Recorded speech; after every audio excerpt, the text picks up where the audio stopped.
Hi guys, and welcome to America History Tales. Tonight we step into the deep winter of 1886 high in the Rocky Mountains, where snow falls so thickly that entire trails seem to disappear beneath it. Outside, the wind drives icy powder through dark pine forests and across frozen valleys. Inside, a small trapper's cabin glows with the soft orange light of a fireplace that stands between comfort and catastrophe. It sounds cozy, and in some ways it is. But before you settle too deeply into the romance of frontier life, remember that you are spending the night in a one-room cabin surrounded by miles of wilderness. If that fire goes out, you probably will not survive this. So, before you get comfortable, take a moment to like the video and subscribe, but only if you genuinely enjoy what I do here. And while you're here, let me know your location and local time. I always enjoy seeing where in the world these stories find their listeners. Now, dim the lights. You stand knee-deep in fresh snow as evening settles across the Rockies. The mountains around you seem endless. Their dark outlines rise against a sky already fading into shades of steel blue and grey. Snowflakes drift steadily downward. Some land softly on your coat. Others strike your face with tiny stings carried by the wind. Ahead, barely visible through the swirling white, stands the cabin. It is smaller than you expected. Many people today imagine frontier cabins as sturdy little homes that somehow manage to stay warm through every winter. The reality was usually less romantic. A common historical reality of Rocky Mountain trapping life was that many cabins were rough shelters built quickly from local timber, intended more for survival than comfort. The structure before you reflects that reality perfectly. Its walls consist of rough pine logs stacked one upon another. Moss and mud have been pressed into the gaps between them. The roof sags slightly beneath a growing layer of snow. A narrow chimney rises from one end, releasing a thin ribbon of smoke into the storm. That smoke feels like the most welcoming sight on earth. You push forward. Each step sinks heavily into the snowpack. Your boots crunch against hidden layers of older ice beneath the fresh powder. The cold has a strange quality here. It feels less like air, and more like a physical presence pressing against your skin.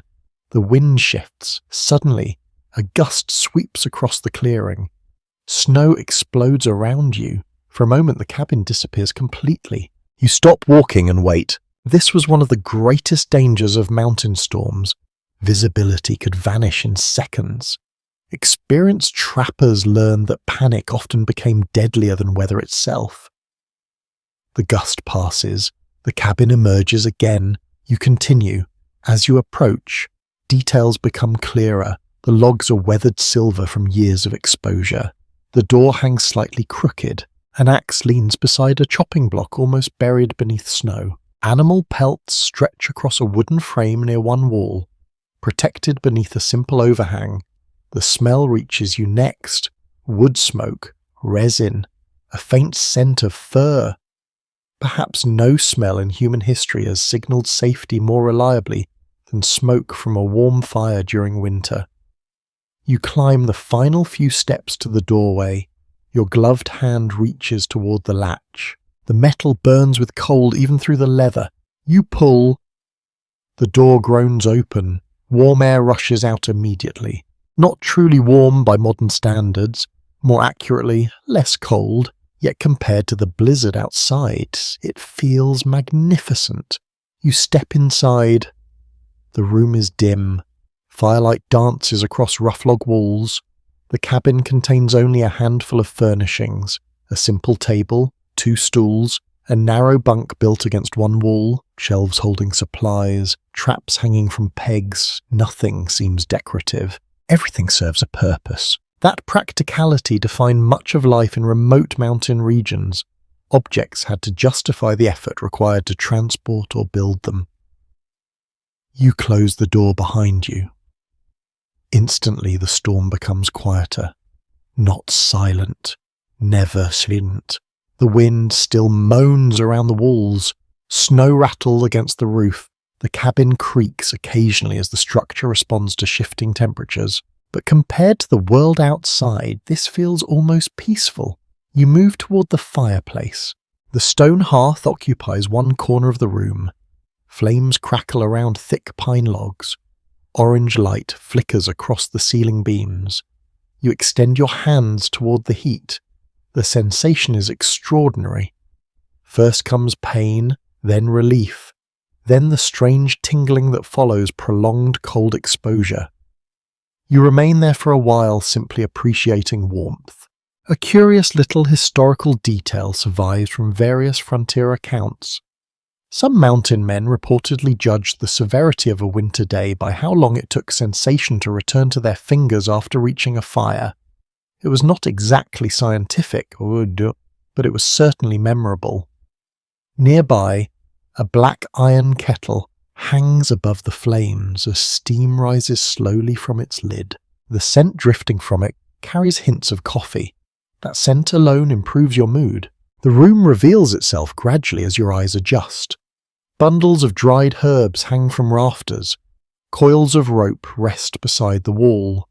Snowshoes lean near the door. Several fur pelts have been carefully folded and stacked. Each represents weeks of labour. The fur trade remained an important part of Rocky Mountain life during the late 19th century, though by 1886 its golden age had already passed. Changing fashions and shifting markets were transforming the industry. You glance toward the pelts, beaver, fox, perhaps marten. The firelight gives them a soft glow. Outside, another powerful gust strikes the cabin. The walls shudder. The chimney emits a low rumble. For a moment you imagine the vast storm surrounding this tiny shelter. Miles of forest, frozen streams, hidden ravines, snow-covered ridges, somewhere beyond them. Wolves may be moving through the darkness. Perhaps elk stand clustered among dense pines. Perhaps nothing moves at all. The mountains have a way of swallowing sound and distance alike. Historians still argue whether some accounts of frontier isolation were exaggerated by later storytellers seeking dramatic effect, yet there is little disagreement that many trappers spent astonishingly long periods without seeing another human being. Standing here now, you find that easy to believe. The cabin feels small, the wilderness feels infinite, and somehow that contrast creates its own kind of comfort. The storm can rage all it likes, for tonight, at least. There is a roof overhead, there is fire, there is shelter. You settle onto a stool near the hearth. The wood crackles softly, shadows dance across the walls, snow taps against the window like gentle fingers. The long Rocky Mountain night has only just begun, and as the flames continue their steady work, you find yourself listening closely to every sound this little cabin has to offer. The stool is rough beneath you, polished only by years of use rather than any loving furniture maker's hand. It sits close enough to the hearth that one side of your body begins to soften with warmth, while the other still remembers the snow outside. Your boots drip slowly onto the packed earth floor. Each small drop darkens the dirt for a moment before the heat begins to pull it away again. You listen. The cabin listens back. There is the fire. Of course, talking in its bright little language of cracks, sighs, and collapsing coals. There is the kettle shifting faintly on its hook. There is your own breathing, louder than expected in the enclosed space, and behind everything, there is the storm pressing against the door. That door suddenly seems very important. You turn to look at it. From the outside, it had looked crooked and unimpressive. From the inside, it looks almost heroic, even though it is just rough planks held together by cross pieces and stubborn iron nails. A wooden bar rests across brackets fixed into the wall, keeping the door shut against the wind. Still, every gust tests it. The latch trembles, the boards flex. Fine grains of snow creep through one narrow gap near the bottom, scattering across the floor like white dust. You rise from the stool and cross the room. The cold strengthens with every step away from the hearth. It is a strange little lesson in cabin physics. Near the fire, winter seems negotiable. Near the door, Winter has a lawyer and a very aggressive contract. You crouch. The gap is no wider than a finger, but the draft feels sharp enough to cut cloth. You touch the lower plank and feel the vibration of the storm outside. The whole cabin may be standing still, but the door is constantly being persuaded to leave. A plain truth of frontier shelter was that doors were often among the weakest points in a winter cabin. Even when walls were solidly built, openings allowed wind, smoke problems, snow, animals, and unwelcome cold to enter. A good door was not luxury, it was survival with hinges. You glance around for something to block the draft. Near the wall sits a bundle of old sacking, stiff with the dirt and use. You drag it toward the threshold and press it along the bottom of the door with your boot. The snow powder stops immediately. The draft weakens, not gone. Nothing in this cabin fully disappears. Cold only retreats. You remain crouched a moment longer, listening to the door under pressure. Outside, the wind changes direction and slams against the cabin broadside. The bar across the door jumps slightly in its brackets. Your shoulders tense before your mind catches up. It holds. Good. Very good. You stand and check the bar with both hands. It is thick, probably cut from lodgepole pine or a similar straight mountain tree. The ends have been worn smooth by repeated handling. Someone has lifted and dropped this same bar hundreds of times, perhaps thousands, each time trusting it to make the difference between inside and outside. There is comfort in that. Not elegant comfort, not hotel comfort. More like the comfort of knowing that a simple thing has done its job before and may do it again. The wind whistles through another crack higher up, near the frame. You find a strip of old cloth hanging from a peg and wedge it into the gap with careful fingers. The cloth smells faintly of smoke, grease, and something animal. It's not pleasant, actually, but it belongs here. A strange little frontier habit appears in several recollections from remote cabins.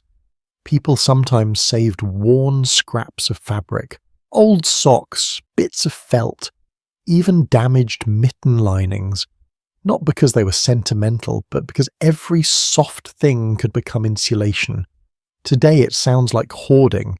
In a blizzard, it sounds like excellent administration. You check the hinges next. They are iron, darkened with age and smoke. The top hinge is slightly loose. With every hard gust, the door shifts against it. You can hear a small metallic complaint, not a scream, not a snap, just a tired little creak. The sort of sound that says, "Please stop asking so much of me." You place one palm flat against the door. The cold comes through the wood.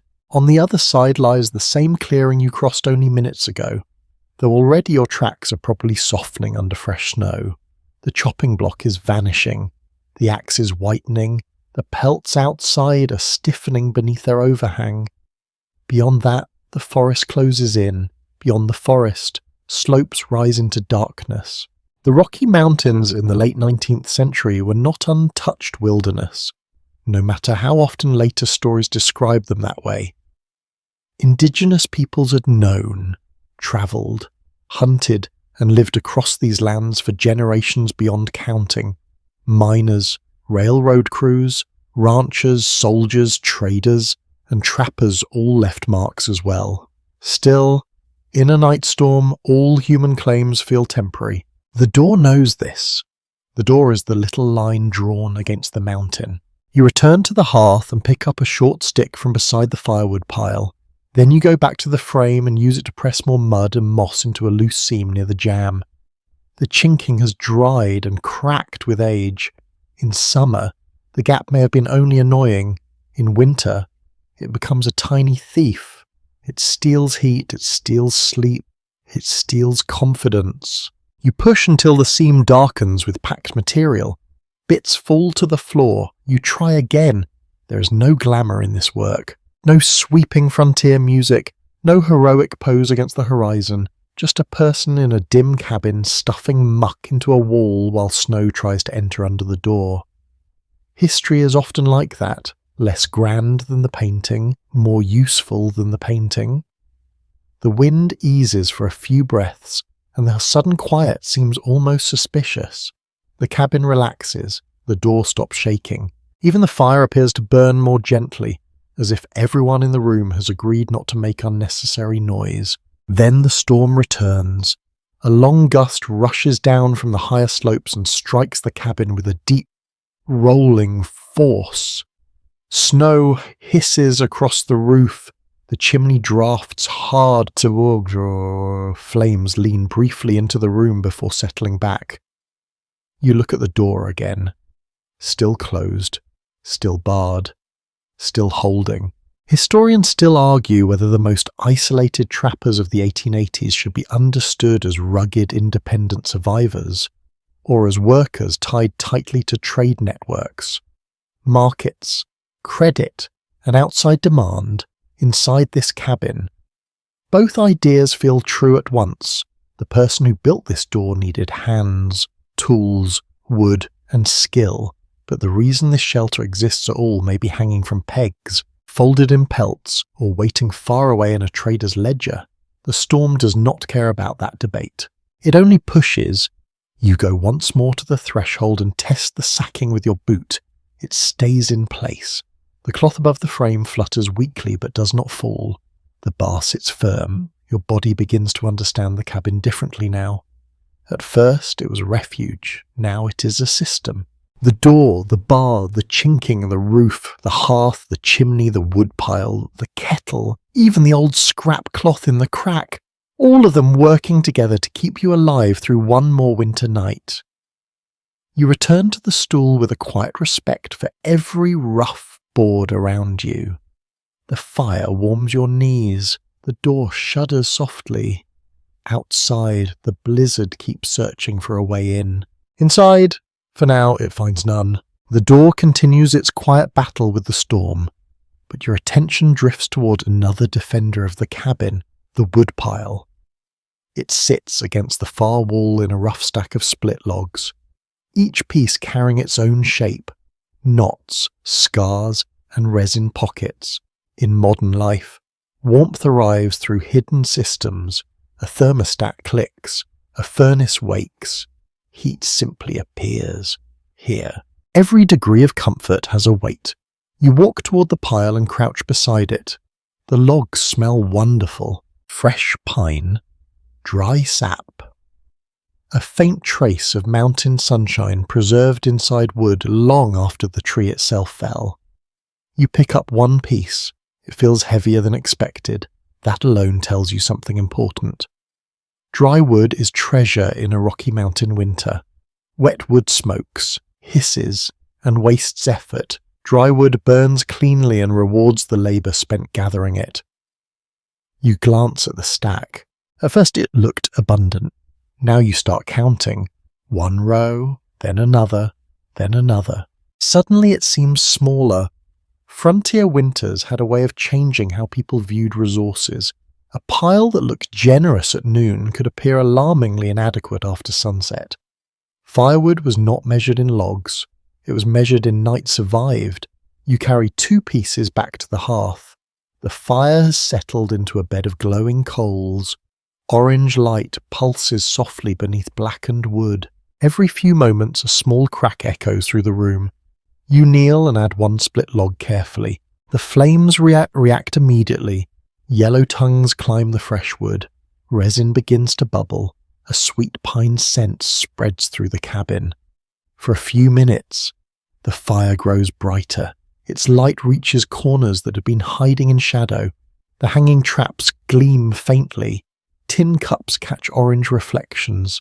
Even the rough ceiling beams seem warmer. You sit back and watch. There is something hypnotic about fire. Human beings have been doing this for longer than recorded history. Looking into flames may be one of the oldest forms of entertainment ever invented.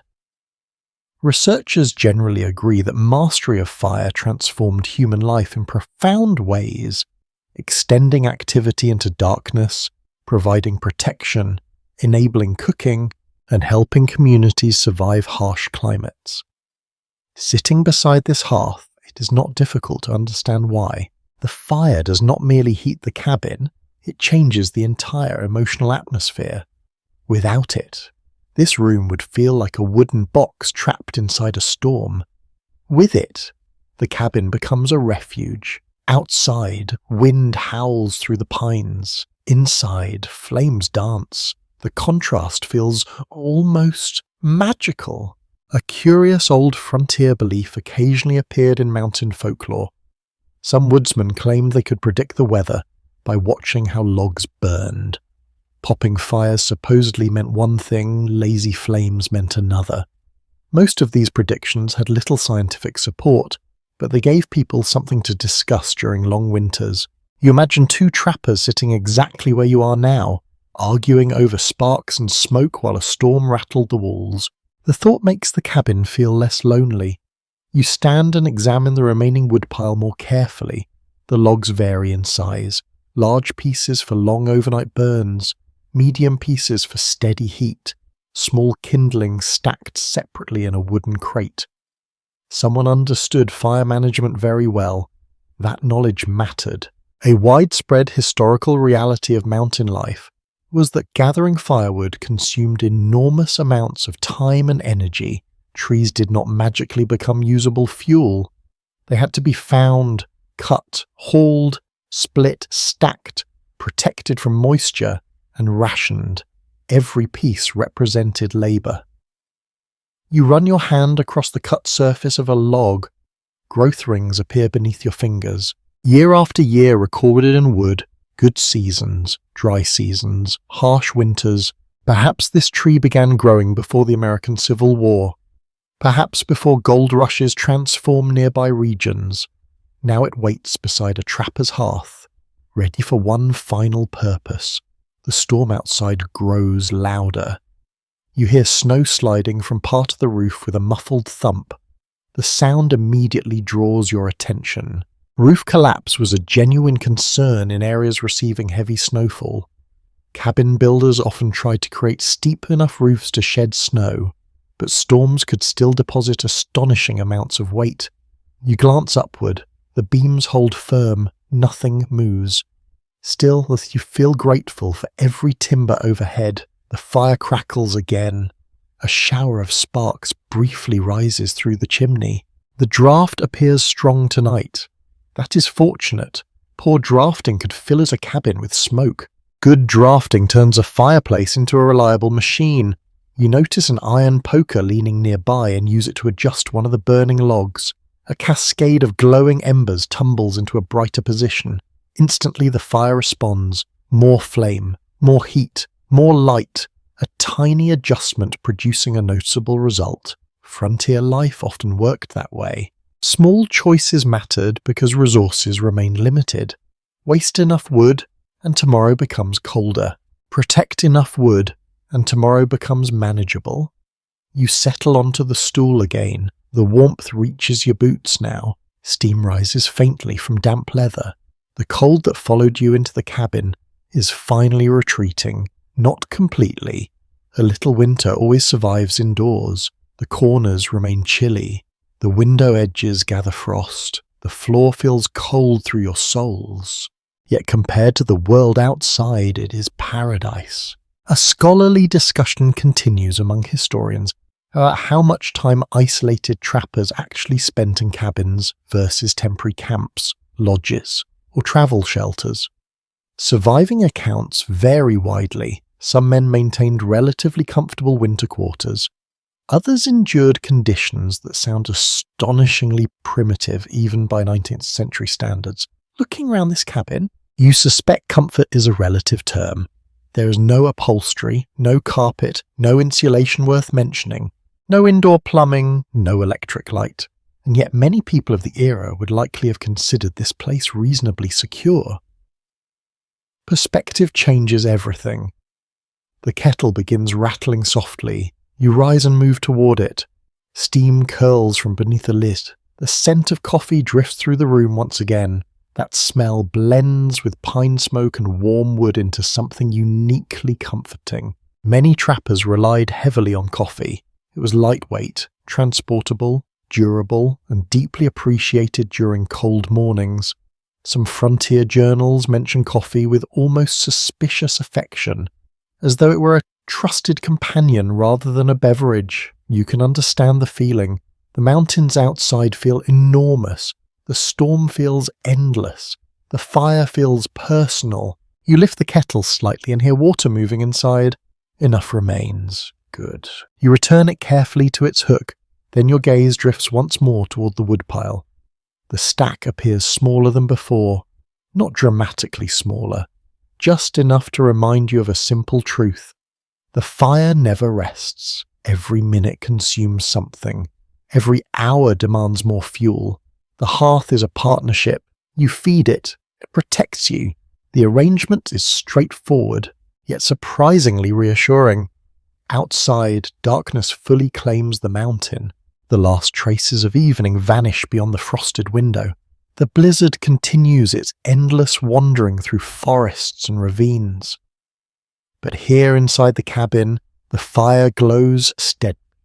The logs crackle, the resin pops, warm light flickers across rough walls, and as you watch the flames consume another piece of carefully gathered pine, you begin to appreciate why frontier people spent so much of winter thinking about firewood, because tonight, in 1886, every log in this cabin is quietly standing between you and the Rocky Mountain cold.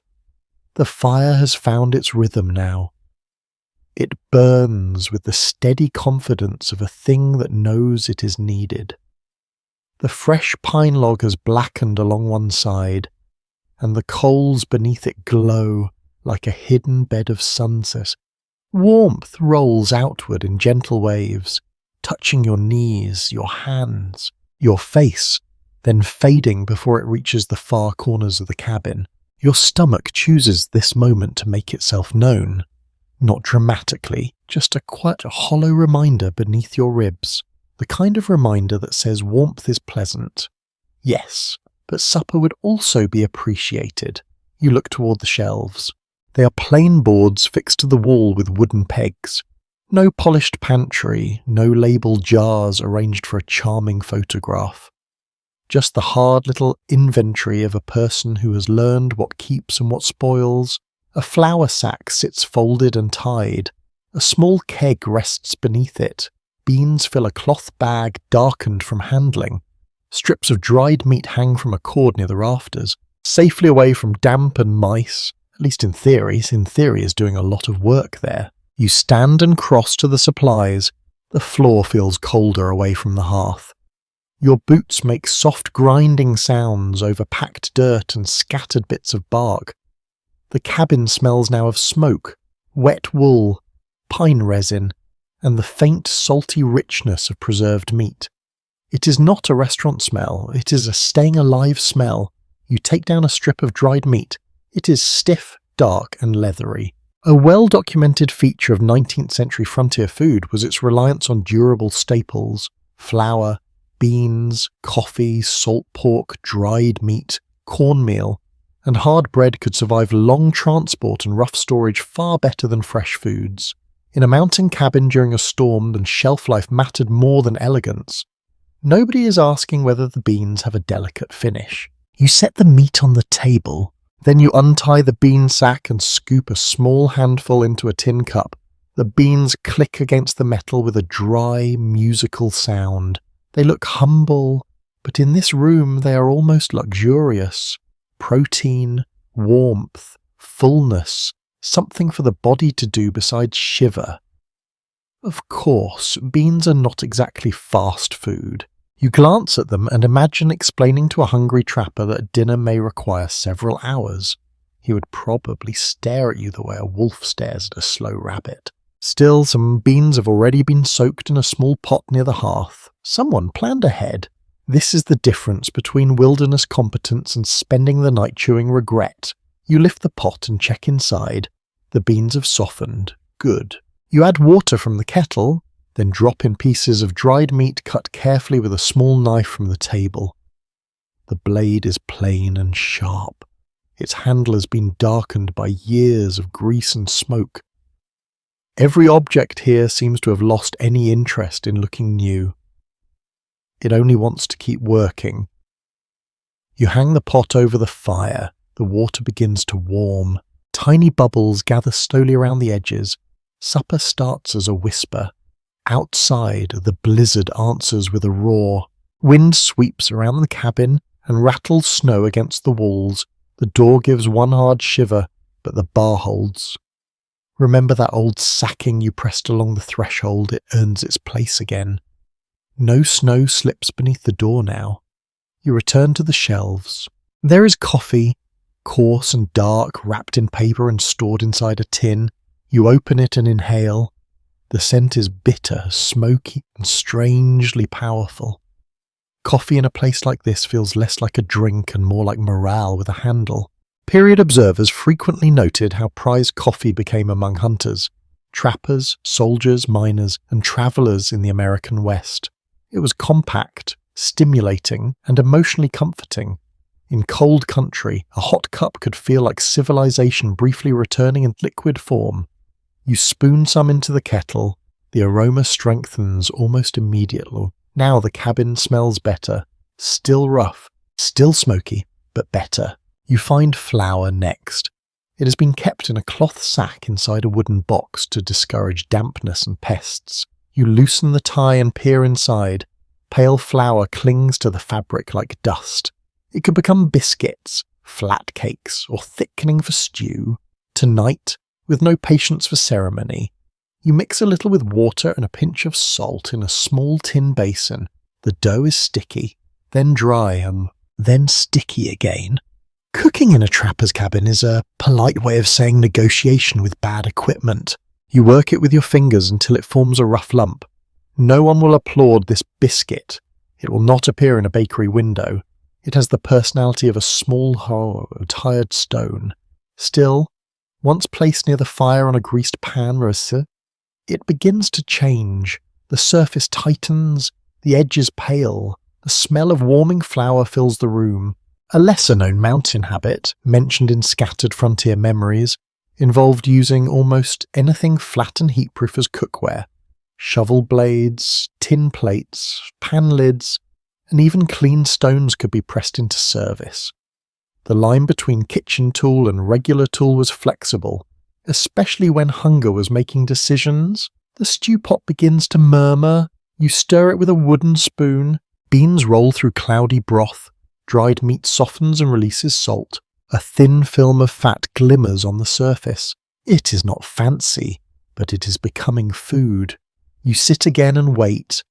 Waiting is part of supper here. There is no quick flame adjustment, no neat oven dial, no delivery rider heroically appearing through the snow. The fire decides its own pace, and you cooperate. You feed it a small split log, not too large. Because a roaring blaze might scorch the pan and smoke the room, warmth must be managed, not merely demanded. The question remains unsettled among historians as to how varied the diets of late frontier trappers truly were. Since written accounts often came from unusual journeys, trading posts, military observers, or later memoirs. Some men ate monotonous meals for weeks. Others supplemented staples with game, fish, berries, roots, or traded goods when conditions allowed. The evidence leaves room for both hunger and ingenuity. Tonight, your menu belongs somewhere in the middle. Plain beans, dried meat, rough bread, coffee, enough. And enough is a beautiful word in winter. You ladle some stew into a tin bowl. The bowl warms quickly in your hands, almost too quickly. Steam rises into your face. You smell salt, smoke, and beans. You blow gently before tasting. The first spoonful is hot enough to command respect. Then flavor arrives. Simple, earthy, salty, deeply satisfying. Your body receives it with gratitude so immediate it feels almost emotional. Warm food changes the entire cabin. The storm becomes less threatening. The shadow seems softer. Even the creaking roof feels companionable, like an old man complaining because that is simply his hobby. You break a piece from the rough bread. It is dense, uneven, and slightly smoky from the hearth. Perfect. Absolutely not. Welcome completely. You dip it into the broth. The bread softens and carries the stew beautifully. For several minutes, there is only eating, the spoon against the bowl, the crackle of logs, the wind circling outside, the kettle breathing steam. You begin to understand why frontier people spoke so often of food in practical terms. Taste mattered. Of course, because people have always cared about pleasure. But in this cabin, supper is also math, calories against cold, salt against exhaustion, warm liquid against the chill already trying to return through the walls. When the bowl is empty, you feel heavier in the best possible way. Not sleepy yet, but steadier. You pour coffee into a tin cup. It is strong, bitter, and slightly gritty. The kind of coffee that looks at your modern preferences and quietly judges them. You sip anyway. Heat spreads through your chest. Outside, the blizzard continues. Snow piles against the cabin. Trees bend in the darkness. The trail is gone, buried under white silence. Inside, the last crumbs rest on the table. The pot simmers low. The fire keeps breathing, and as you hold the warm cup between both hands, you realize that this humble supper has done more than feed you. It has made the cabin feel inhabited, almost gentle, as if survival itself has pulled up a stool beside the hearth and decided to stay for the evening. The coffee remains warm between your palms, and the cabin begins to reveal itself more slowly now that hunger has loosened its grip on you. At first, when you entered, everything seemed simple: fire, door, wood, food. The immediate necessities of winter announced themselves loudly. But after supper, when the body is calmer and the mind stops shouting practical instructions, the smaller things become visible. You look around the room again. The trapper's possessions are few, but they are not random. Every item has earned its place. On one wall hangs a rifle, set high enough to avoid dampness from the floor. Its wooden stock is dark from oil and handling. Below it, a powder horn and small pouch hang from a peg. A knife rests in a sheath nearby, not displayed for drama, but placed where a hand can find it without searching. Tools in a mountain cabin are a kind of language. They tell you what mattered: protection, repair, food, trade, travel, warmth. No one carried useless weight into a remote country unless they had a very relaxed attitude towards suffering.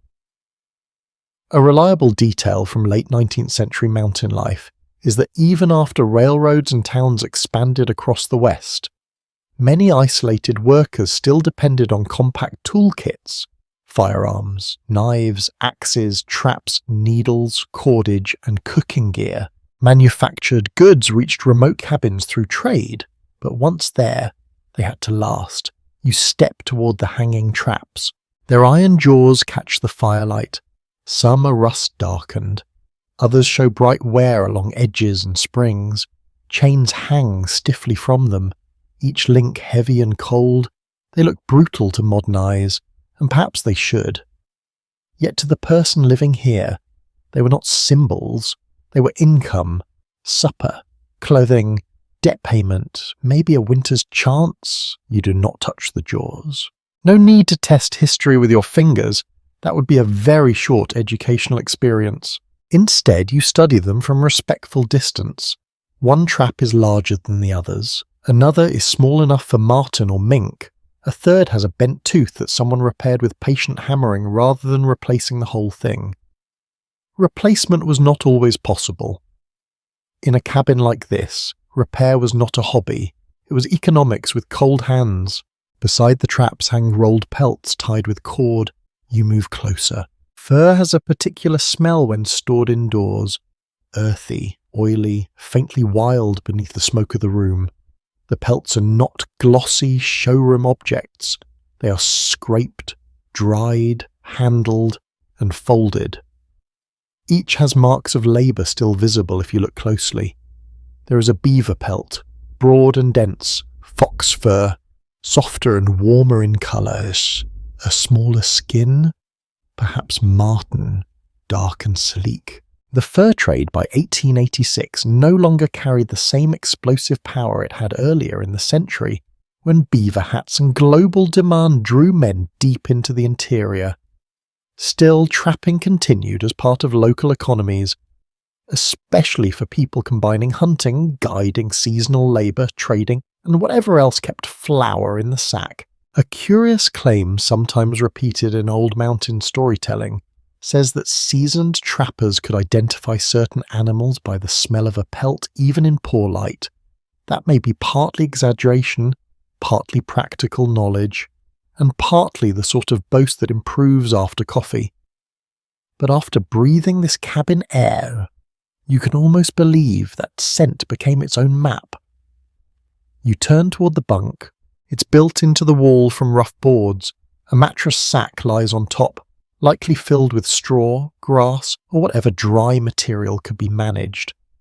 Over it are blankets, stiff-looking but thick, and a folded fur robe.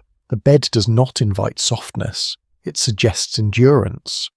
Still, after a day in snow, it would feel magnificent. Near the bunk sits a small wooden chest. The lid is scarred by knife marks and dark rings where cups have rested. You lift it carefully.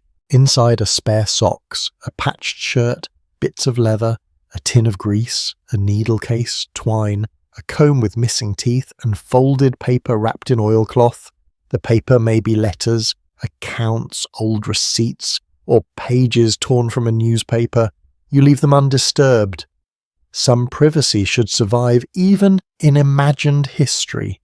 The sewing kit holds your attention. A needle, thread, a few buttons, a scrap of wool, small things, tiny things. Yet they might matter more than the rifle on some winter nights. A ripped mitten could become frostbite. A torn sock could become blistered feet. A broken strap could ruin a snowshoe. Frontier survival often depended on boring little repairs completed before they became interesting disasters. Not everyone interprets the evidence the same way when it comes to how self-sufficient trappers truly were. Some accounts emphasize independence, while others show men relying heavily on traders, indigenous knowledge, credit systems, supply networks, and seasonal contact with settlements. Looking at these possessions, you sense both truths again. The cabin owner may be alone tonight, but his world is not solitary. It is stitched together by trade goods, habits learned from others, and distant markets he may never see. You close the chest. The fire snaps softly behind you. On the table, the remains of supper sit quietly. The spoon rests in the bowl. The coffee tin remains open, scenting the room with bitter comfort. A small deck of worn cards lies near the edge of the table, tied with string. You pick it up. The cards are bent, darkened by fingers, and slightly sticky from years of cabins, packs, and pockets. You imagine long evenings when 2 or 3 men gathered here during a break in weather, playing by firelight, arguing gently, accusing one another of cheating with the lazy confidence of people who know there is no better entertainment available. A lesser-known amusement in frontier camps involved endless card games, storytelling contests, practical jokes, and sometimes reading aloud from old newspapers long after the news had stopped being new. When the outside world arrived rarely, even stale information could become fresh again with the right voice and enough boredom. You set the cards down. Above the table hangs a small shelf with personal odds and ends, a pipe, a twist of tobacco, a whetstone, a little tin mirror, clouded at the edges, a stub of candle, a broken watch chain. Nothing here is sentimental at first glance, but together these items begin to feel tender. People reveal themselves through what they keep when space is scarce. The pipe suggests pauses, the mirror suggests shaving, checking frostbite, or just verifying that one still has a face after a week alone. The candle suggests darkness beyond what firelight can reach. The broken chain suggests loss, repair postponed, or memory kept without explanation. You glance toward the rafters. Bundles hang from them, suspended away from mice and damp. Dried herbs, straps, a spare moccasin, a coil of sinew or cord. The cabin uses vertical space carefully. Even air becomes storage. Near the door, snowshoes lean against the wall. Their wooden frames curve gracefully, laced with rawhide. They look almost delicate compared with the iron traps and heavy axe, but they may be the most important tools in the room after the fire itself. Without them, deep snow could trap a person near the cabin for days or weeks. You remember the way your boots sank outside, then you look at the snowshoes again with new respect. The room is small, but it contains many lives. The practical life of work, the lonely life of waiting, the economic life of pelts and trade, the private life of cards, pipe smoke, patched clothing, and coffee poured in the dark. Outside, the blizzard presses on, but inside the cabin, every object seems to murmur its quiet purpose. The trapper is absent from the story for now, yet his hands are everywhere, in the worn knife handle, in the repaired trap, in the folded blanket, in the sacking at the door, in the wood split before the storm arrived. You return to the stool near the hearth. The possessions around you no longer feel sparse. They feel complete in the way a winter cabin must be complete. Not rich, not comfortable by modern standards, but prepared. The firelight moves across the walls, touching each tool in turn, and you sit among them as though inside a small museum that happens to be alive, warm, smoky, and very particular about keeping the snow outside. You sit quietly among the trapper's few possessions, and the cabin seems to grow larger in your attention, even though its walls have not moved at all. That is what darkness does. It makes small spaces feel deep. The fire burns lower than before, no longer bright enough to fill every corner. Shadows gather behind the hanging traps. The snowshoes near the door become dark curved shapes. The rifle above the wall looks less like an object and more like a watchful line in the dimness. Then the blizzard speaks again. It does not speak in one voice. It has layers. A high whistle slips through the smallest cracks near the roofline. A lower moan circles the cabin, swelling and fading as the wind moves among the pines. Snow brushes the walls in soft, rushing sheets. At intervals, something heavier strikes the roof. Perhaps clumps falling from overhanging branches, perhaps wind-packed snow sliding from one slope to another. You listen because there is nothing else to do, and because listening feels necessary. In a place like this, sound is information. A widely recorded part of mountain and frontier life was the need to read weather by direct experience. Before reliable forecasts reached remote cabins, people judged storms by wind direction, cloud colour, snow texture, animal movement, air pressure felt in the body, and sound. The sky did not send notifications. Very rude of it, honestly. You lean closer to the hearth. The fire answers the storm in its own smaller language. A coal collapses. A flame catches the edge of bark. The kettle ticks as metal expands and cools. Somewhere in the roof, a timber gives a long, slow creak that makes your eyes lift automatically. It is not breaking, it is only complaining. Old buildings do that. So do people. Outside, the wind drops suddenly. The silence that follows is not peaceful at first. It is enormous. Without the gusts, you notice tiny things. The soft drip of melting snow from your boots. The faint scratch of ash settling in the hearth. Your own sleeve brushing the table. Then, from somewhere beyond the cabin wall, comes a distant sound. A crack, sharp, wood under stress. Perhaps a branch breaking beneath snow. Perhaps a tree shifting in the wind. The sound travels through the dark and disappears. You hold still. For a few moments, your imagination does what the imagination has always done in isolated cabins. It takes one simple sound and dresses it in claws, teeth, boots, ghosts, tax collectors, and every other possible disaster. Then nothing follows, only wind. You breathe out. A curious note appears in old mountain folklore.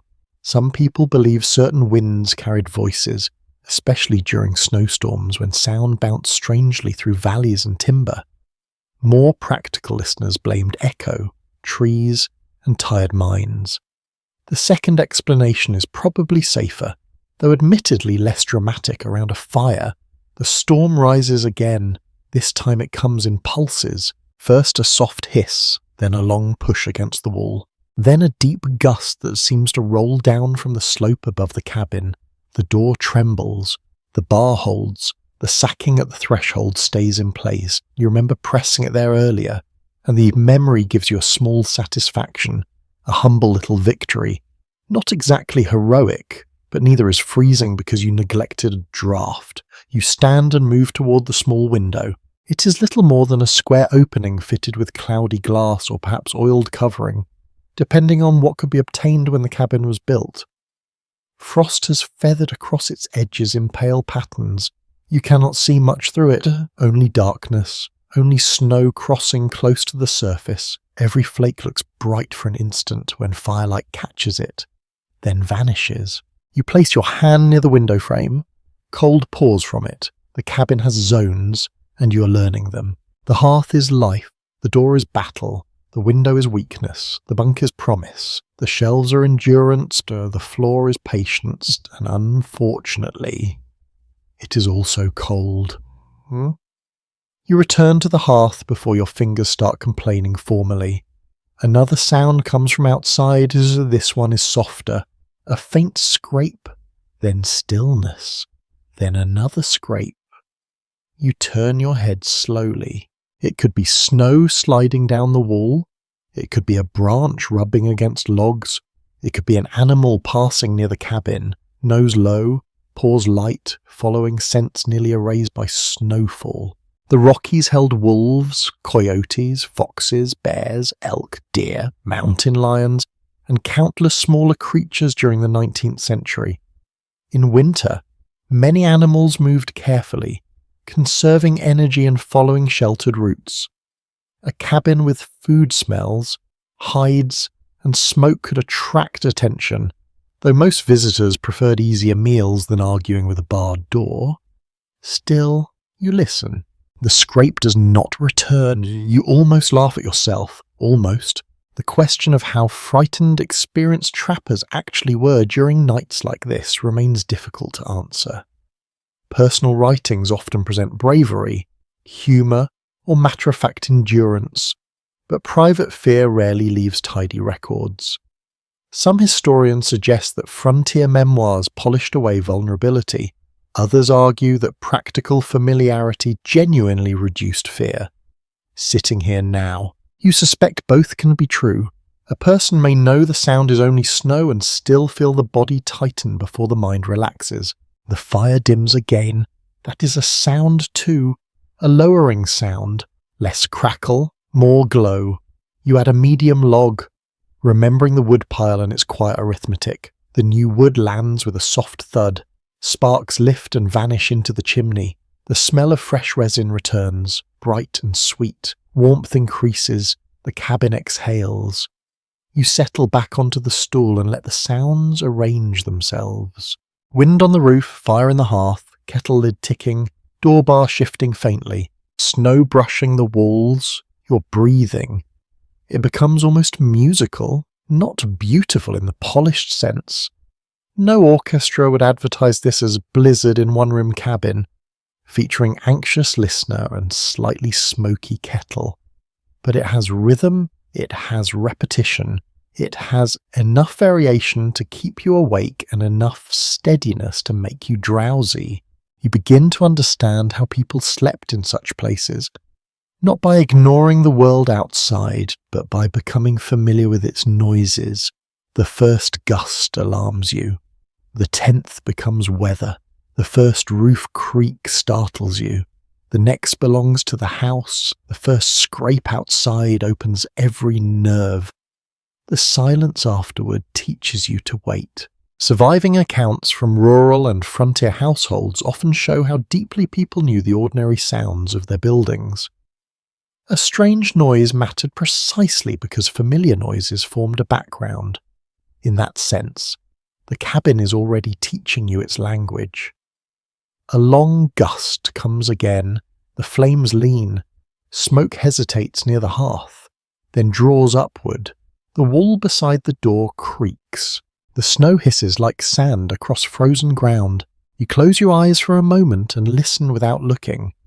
The storm becomes less like an enemy and more like a vast, restless animal passing around the cabin, curious but not yet able to enter.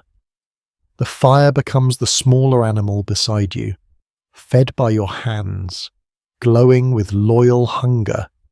Inside and outside, wild and tended, cold and warm, the whole night seems balanced on that difference. You open your eyes, the room remains as it was, the traps on the wall, the cards on the table, the patched blanket on the bunk, the coffee tin near the shelf, the sacking at the door, the fire moving through the new log. Outside, the blizzard continues its endless conversation with the mountain.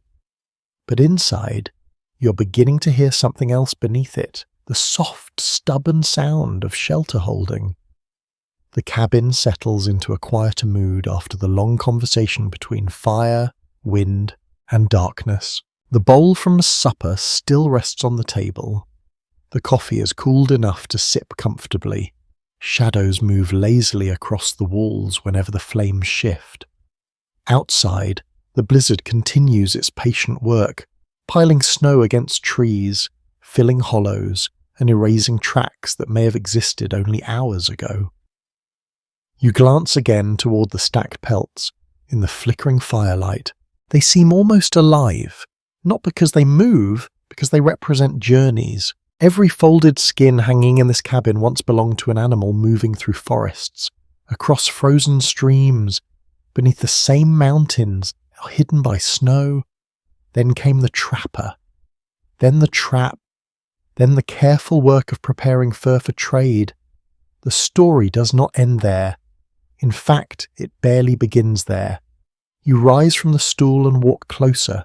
A beaver pelt rests atop the stack, thick, dense, valuable. You run your fingertips lightly across the fur and feel the incredible softness that made beaver one of the most sought-after resources in North America for generations. Many people today associate the fur trade with frontier adventure, but much of it was really about fashion. Across Europe and Eastern North America, beaver felt became highly desirable for hat making. Demand for those hats helped drive enormous commercial networks that stretched from remote wilderness regions to distant cities and international markets. Standing in this little cabin, it feels strange to imagine. A snow-covered valley, a frozen trapline, then London, Paris, New York, St. Louis. Somehow they all connect. The pelt beneath your hand may eventually travel farther than the trapper who caught it. You return to the table and stare into the fire. The flames seem smaller now, calmer. They no longer leap dramatically. They simply work, much like the fur trade itself. The romantic version often focuses on mountain men crossing rivers, climbing passes, and surviving storms. Those things certainly happened. But behind every adventure stood ledgers, prices, debts, transport costs, and market demand. A trapper could be skilled, hard-working, and unlucky all at once. Prices might fall, supplies might arrive late, weather might ruin a season, animals might become scarce. Success depended on many things beyond courage. Outside, a gust rattles the chimneys. The cabin responds with the familiar creak.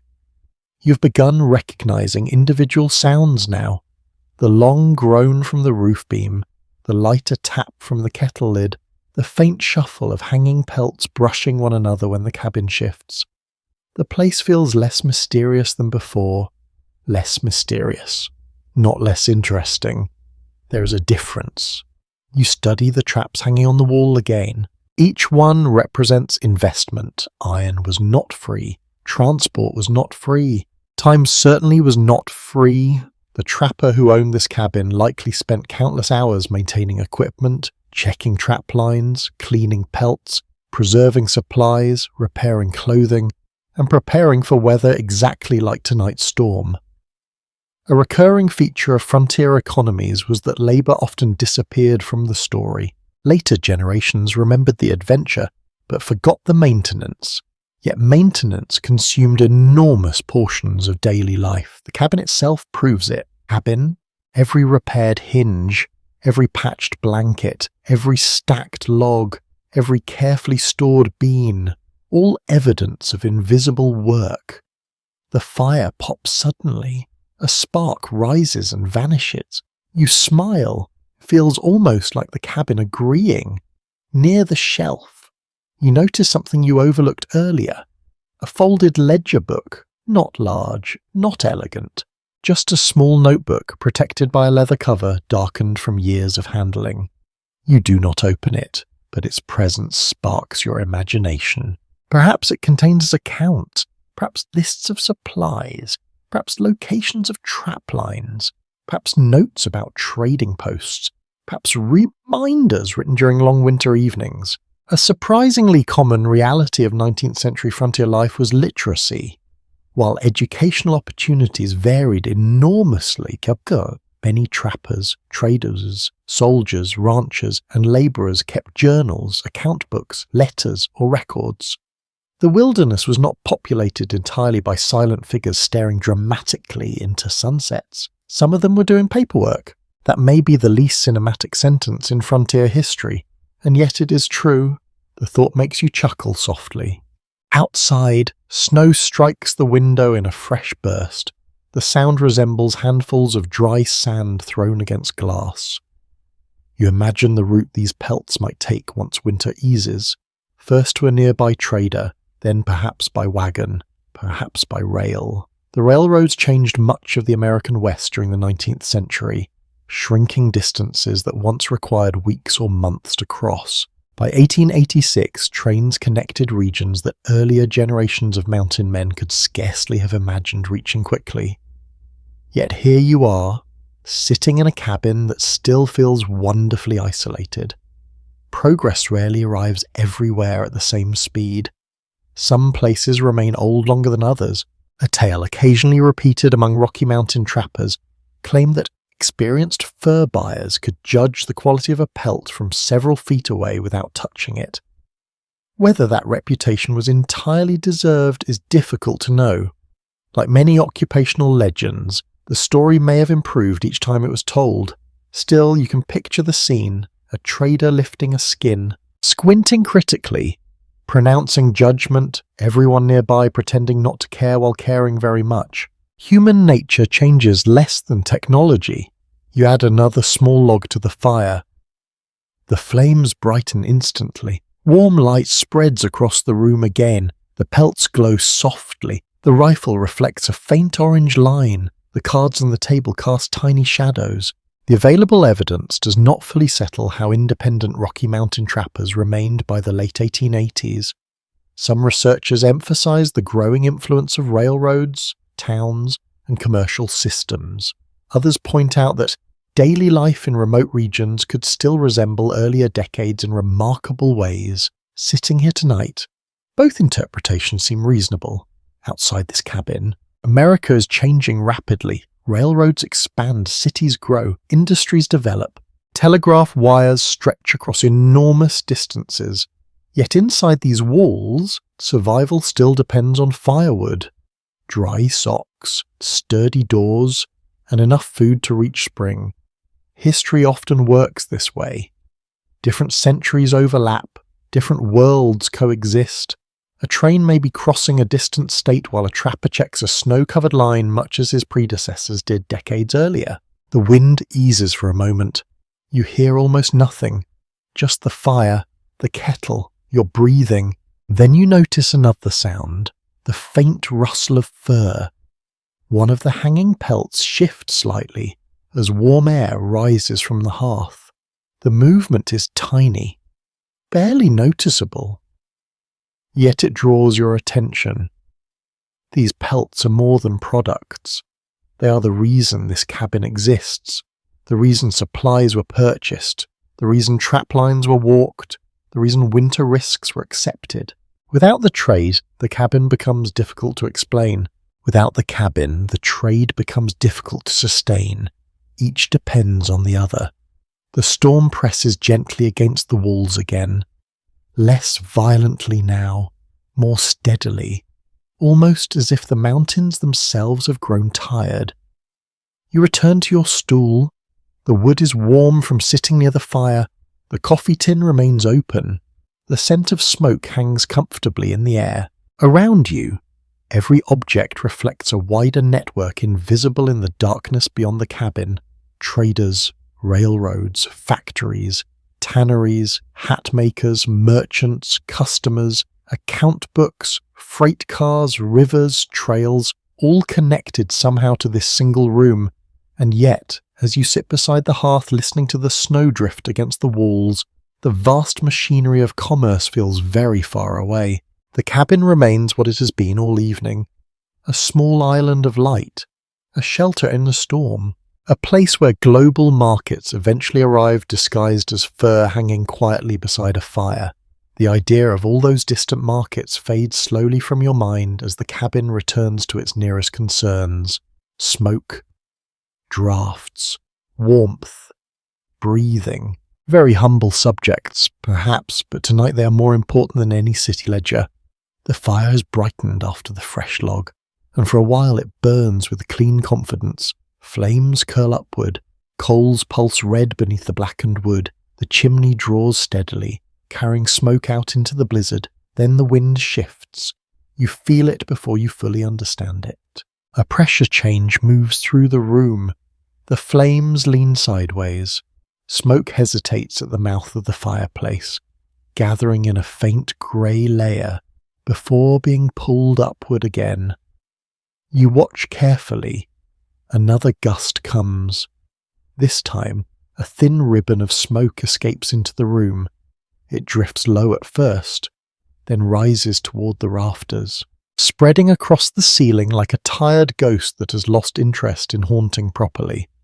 Your eyes begin to sting, not terribly, just enough to remind you that fireplaces are charming mainly when viewed from a safe modern distance with excellent ventilation and perhaps a tasteful throw blanket nearby.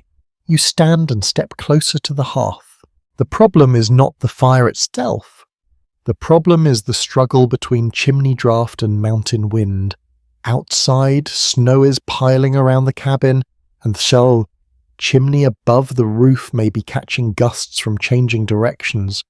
Air that should rise smoothly can be pushed backward for a moment, forcing smoke into the room. People in the 19th century knew this problem well. Cabins, dugouts, shacks, and frontier houses often suffered from smoke, especially when chimneys were poorly built, damaged, blocked, or battered by difficult weather. A warm room was not always a clean-aired room. Comfort came with a cough attached. You move your face away from the smoke and blink. The rafters are already darkened from years of it. Not just grey, deep brown and black in places.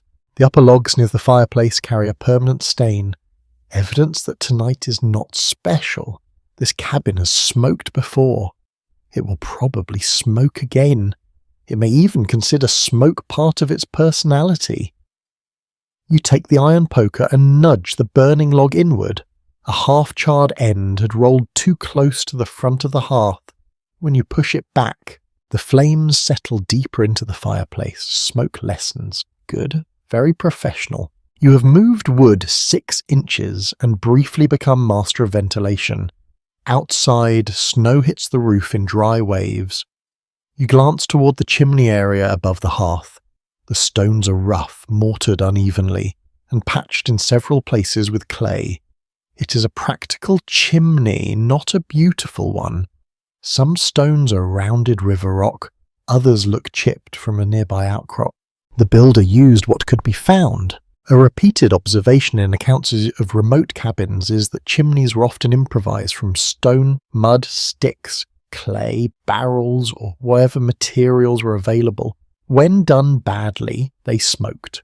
When done really badly, they burned the structure down. So, in fairness, a little smoke is preferable to becoming the brightest thing in the valley. You look up again. The smoke layer thins, but it does not vanish completely. A faint haze remains beneath the ceiling. Firelight passes through it, turning the air golden and soft. Beautiful in a way. Unhealthy. Probably, history often looks best after the lungs have been edited out. You return to the stool, but not too far from the hearth. Your eyes still water slightly. You wipe them with your sleeve. The sleeve smells of smoke now too. Everything will smell of smoke by morning. Your coat, your hair, your blanket, the bread, the beans, the inside of your thoughts. Apparently, an odd old belief among some rural households held that smoke helped keep insects, dampness, and even certain illnesses away. There was a fragment of practicality in parts of that idea, since smoke could discourage pests and help preserve meat or hides, but breathing it all night was not exactly a medical miracle. The past had many remedies that worked best if you did not examine them too closely. You shift on the stool and listen. The chimney resumes its draw. The flames rise straighter. The cabin air clears little by little, but the draught near the floor grows sharper. You can feel cold air moving toward the fire from the door and wall seams. A fireplace consumes air as it burns, pulling oxygen from the room and sending warm air up the chimney. Replacement air must come from somewhere in a tight modern house that can create its own issues. In this cabin, the replacement air arrives through every rude little crack winter can find. So the hearth warms you and steals warmth at the same time. A very frontier arrangement. Useful, annoying, unavoidable. You look toward the lower wall where the logs meet the floor. Thin seams of cold air creep inward. Nothing dramatic enough to see, but your ankles know, your boots know, the floor definitely knows. You rise again and inspect the chinking between logs near the hearth side of the cabin. Mud, moss, clay, and bits of fibre fill the gaps. Some places hold firm, others have shrunk away from the wood. You press your fingers near one seam and feel a thread of air. Cold and persistent. You take more moss from a small bundle tucked near the wall and push it carefully into the gap with the tip of the poker. Then, with a wooden scrap, the work is slow, your fingers become dirty, bits fall loose. You mutter something very calm and historically appropriate, such as, "Surely this is why people invented apartments." The surviving evidence leaves room for discussion about how warm these winter cabins truly stayed. Later nostalgia sometimes paints them as cosy havens, while diaries and practical accounts mention smoke, drafts, damp bedding, frozen corners, and constant fire tending. The truth likely varied from cabin to cabin, builder to builder, storm to storm, and woodpile to woodpile. Tonight, the cabin is both cosy and uncomfortable. That feels honest. Your face is warm, your back is cool, your feet are uncertain about the entire project. You return to the hearth and check the kettle. A ring of soot coats its underside. The handle is hot, so you use cloth to shift it slightly away from the strongest heat. Steam escapes in short breaths. The water inside bumps faintly, not boiling hard, just keeping warm. The smoke has mostly cleared now. A faint smell remains, sharp and dry. You breathe carefully. The fire has settled again into that low, steady burn you are beginning to trust. Flames move along the log in narrow strips. One end glows white-red where the heat is strongest. Ash gathers beneath like pale dust. Outside, the chimney hums. It is a low sound, almost like a bottle being blown across its mouth. Wind passes over the top, drawing and pressing by turns. The cabin answers with small draughts through its body, as though it too must breathe. You sit and notice the air moving around you. Warm air rising, cold air sliding low, smoke drifting upward, steam lifting from the kettle, your own breath becoming invisible near the fire and faintly visible near the door. The cabin is not a sealed refuge. It is a living exchange with the storm. Air comes in, smoke goes out, heat rises, cold returns. You manage the balance as best you can. Modern specialists still differ when reconstructing the exact interior conditions of many frontier shelters, because descriptions are uneven and surviving buildings were often repaired, altered, or romanticized. But no one needs a thermometer tonight to understand the basic experience. Heat was uneven, air was smoky, drafts were constant, survival required attention, the fire pops softly, a small coal drops, the chimney draws clean. You lean back, eyes no longer stinging, and let the cabin's imperfect warmth surround you. It is not the clean comfort of a modern room. It is rougher, smokier, more demanding, but it is also immediate, intimate, and strangely reassuring. The blizzard may own the mountains, the chimney may grumble, the cracks may leak, yet the fire still burns, and the cabin still breathes. And for now that is enough. The cabin breathes more evenly now. The chimney draws cleanly again. The worst of the smoke has thinned, and the fire has settled into a deep orange glow that no longer feels restless. It no longer leaps and snaps like a young flame hungry for attention. It works quietly, like someone who has done the same necessary task for many winters and sees no reason to perform it dramatically. You feel the change in your body. Supper has warmed you from within. The fire warms you from without.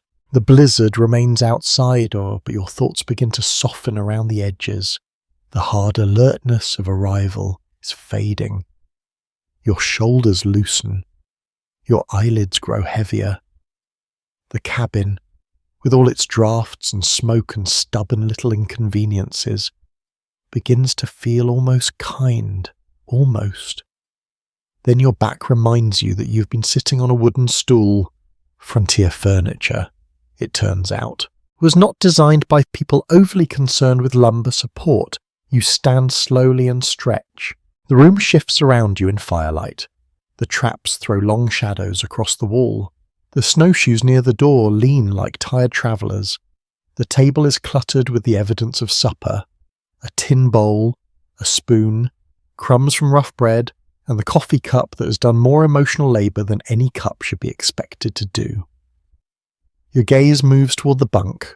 It waits along the wall. Narrow and plain, no fluffy mattress, no crisp sheets, no mountain lodge fantasy with carved headboards and a scenic view, just boards, a sack mattress, wool blankets, and pelts arranged with practical care. Yet after the storm outside and the cold still lingering in the corners, it looks inviting in the way only a bed can look when the world beyond the door might kill you for being careless. You step toward it. The air near the wall is colder.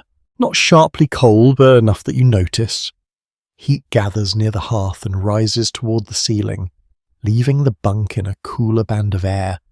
Whoever built the bed placed it close enough to the fire to benefit, but not so close that sparks would make sleeping an exciting and very brief adventure. A common feature of one-room cabins was this constant negotiation between warmth and safety. Sleep too far from the fire, and cold becomes miserable. Sleep too near it, and sparks, smoke, or a shifting log could create danger. The best sleeping place was never perfect. It was simply the least foolish option available. You press a hand against the blanket. It is coarse wool, heavy, slightly scratchy, the kind of blanket that does not apologize for existing. You lift it and smell smoke, lanolin, old dust, and faint animal warmth from the fur robe beneath. It is not delicate, it is not perfumed, but it has weight, and tonight weight means comfort. You sit on the edge of the bunk, the boards creak, the mattress sack compresses unevenly beneath you, forming lumps and hollows like a tiny landscape with personal grievances. You shift once, then again, trying to find a position that does not place a hard knot directly beneath your hip. This is when you realise that sleep in the past often required negotiation. Modern beds try to flatter the body. This one gives terms. You remove your outer coat carefully and shake off dried snow and ash. You hang it from a peg near the hearth, close enough to dry but not close enough to scorch. Wet clothing is one of winter's quiet enemies. It steals heat even inside shelter, clings heavily to the body, and becomes dangerous when the temperature drops again. Diaries and practical guides from cold regions repeatedly emphasize the importance of keeping socks, mittens, and bedding dry. People who lived with winter understood that dampness could be as threatening as the cold itself. A dry blanket might be the difference between sleep and a long night of shivering complaints directed at no one in particular. You loosen your boots, they resist. Of course they do. The leather is stiff from wet snow and heat. You work slowly, careful not to tug too sharply. A broken lace tonight would not be tragic. But it would be deeply annoying, and history has enough tragedy without adding avoidable boot problems. At last, the first boot comes free. Then the second. Your socks are damp at the toes, not soaked. Damp? Still, damp enough to matter. You peel them away and hang them near the fire on a short line already stretched between two pegs. Steam begins rising from them almost immediately. Faint and ghostly, the smell is not inspirational. Let us simply say it is historically authentic and move on. A piece of mountain camp law claimed that socks drying by a fire should never be trusted without inspection, because Sparks loved wool the way gossip loves a small town. Whether anyone needed a proverb for this is uncertain, but the warning was sensible. You keep the socks far enough away and glance at them more than once. You find a spare pair in the chest, thicker, dry, patched at the heel. You pull them on and feel immediate gratitude. This small pleasure is almost embarrassing in its intensity. Dry socks, warm fire, full stomach, door still closed. There are entire philosophies built on less. You arrange the blankets on the bunk, first the rough mattress sack, then a wool blanket beneath you. Because cold rises from the boards as persistently as smoke rises from the fire. Then another blanket over your legs, then the fur robe. The fur has weight and softness, dense enough to trap warmth. It settles over you like winter being politely asked to leave. You lie back slowly. The ceiling beams loom above, blackened by smoke and age. Firelight flickers across them in gentle movement. Shadows ripple through the rafters. The hanging bundles sway slightly whenever wind presses the cabin. The room sounds different from the bunk. Lower, closer, more enclosed. The fire is to your side now, no longer in front of you. Its crackle becomes a companion near your shoulder. The kettle ticks faintly. The wind moans along the roof, then fades, then returns. You draw the blanket higher. Your feet remain the coldest part of you. This is apparently a law of the universe. Some researchers studying frontier material culture point out that bedding often reveals social status, trade access, and seasonality more clearly than larger household items.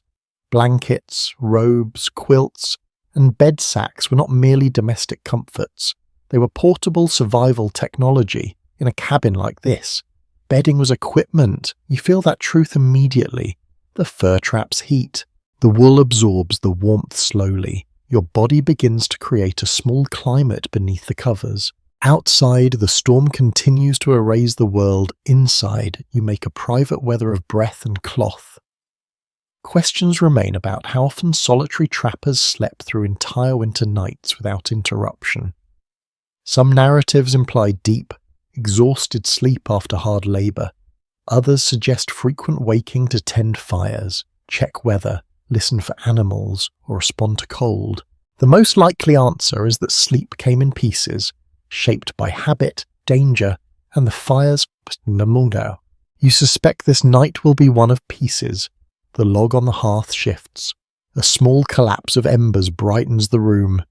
You open your eyes again. The fire is still strong enough. Good. You close them. The wind leans against the wall. The door bar gives it a tiny wooden tap. Still holding. Good. You open your eyes again anyway. Sleep is close, but trust takes time. The cabin is becoming familiar, yet not completely. You know it sounds better than before, but your body has not forgotten that beyond these logs waits a blizzard, with no manners and endless patience. You breathe in smoke, wool, fur, coffee, pine, cold earth beneath everything. The scents mix into something strangely calming. Ski, not clean, not modern, but whole. You turn slightly toward the fire. The fur robe rustles. The bunk creaks under your weight, then settles. Your breathing slows. The flames blur behind half-closed eyes. For a few moments, you hover between waking and sleep, listening to the storm outside and the hearth inside, held between danger and comfort like a candle cupped against the wind. Sleep arrives in fragments. At first, you drift only lightly. The fire glows through your eyelids, turning darkness red and gold. The fur robe presses warmly over your shoulders. Your dry socks hold their small miracle around your feet. For a while, the cabin seems to rock gently inside the storm, not moving exactly, but breathing with each gust that leans against the walls. Then a sound wakes you, not loud, not dramatic, just different. Your eyes open. For a moment, you do not know where you are. There is only the low ceiling, the smell of smoke, the heavy blanket, and the strange grey-orange light of embers. Then memory returns in pieces. The cabin, the blizzard, the door bar, the supper pot, the cold beyond the walls. You turn your head toward the hearth. The fire has burned down. What had been active flame is now a bed of coals, with one half-collapsed log lying across them. Red light pulses beneath a crust of white ash. A thin thread of smoke slips upward, obedient for now. The room is colder than when you fell asleep, not freezing, but noticeably changed. The kind of cold that enters the conversation quietly and then refuses to leave. You push back the fur robe and sit up. The bunk creaks under you. Your body objects to movement. The mattress sack has found several new ways to be uneven. Your shoulder feels stiff. Your hip has apparently been negotiating with a hard lump for some time and losing badly. Still, you rise. Midnight chores do not care about comfort. Across the mountain west, winter nights often broke sleep into duties. Fires needed feeding. Animals, supplies, doors, and water required checking. In a remote cabin, sleep was not always a long, smooth river. Sometimes it was a series of short crossings between small responsibilities. You step onto the cold floor. Instant regret. The floor has been waiting for you. It sends a chill straight through your socks, as if offended that you ever felt warm. You move quickly to the hearth and crouch beside it. The coals are still alive. Good, very good. A dead fire at this hour would mean kindling, breath, sparks, smoke, frustration, and possibly language not suitable for a bedtime channel. You take the poker and gently open the coals. Red light brightens, heat touches your face. You add a small piece of kindling first, then a split log. The wood catches slowly. For several breaths, nothing seems certain. Then a little flame appears, thin and blue at the base, yellow at the tip. There it is. The cabin begins to return. You remain crouched, watching until the flame strengthens. Fire tending at night requires patience. Add too much wood too quickly, and you smother the coals. Add too little, and you wake again soon. The hearth is not a servant. It is more like a difficult roommate who provides heat but expects constant attention. A mountain saying, repeated in different forms, claimed that a man who slept through his fire's hunger would wake up arguing with his own teeth. It is not elegant poetry, but the meaning's clear. Cold has a way of making the body speak. The flames rise higher. You stand and take the kettle from its hook. It is warm, not hot. Inside, the water has dropped low. You swirl it and listen. Enough for a cup, perhaps not enough for morning. That matters. Water in a blizzard is everywhere and inconvenient, but at the same time, snow can be melted. Of course, but melting snow takes fuel. It produces less water than the eye expects. A pot full of snow collapses into a disappointing puddle, like nature playing a small practical joke. You set the kettle back. Near the door sits a covered bucket. You cross to it, feeling the cold sharpen as you leave the hearth. The air near the threshold is harsher, though the sacking still blocks the worst draught. You lift the wooden cover and peer inside. A skin of ice has formed across the top. You tap it with a spoon. It cracks. The sound is small and clear in the room. You break the surface, dip the spoon, and taste a little water. Cold, smoky from the cup perhaps, but usable. You cover the bucket again, then pause by the door. The bar remains steady. The cloth stuffed into the frame still holds. Snow presses faintly against the bottom from outside, visible where the door does not meet the floor perfectly, not enough to enter, enough to remind you that the storm has been working while you slept. You place one hand near the seam. Cold breathes through. Still the door holds. You listen. The blizzard sounds different now, less wild than before, but deeper. The wind no longer screams continuously. It arrives in long, heavy waves, pushing through the trees, circling the cabin, fading, then coming again. Between gusts, snow seems to fall with a soft, thick silence.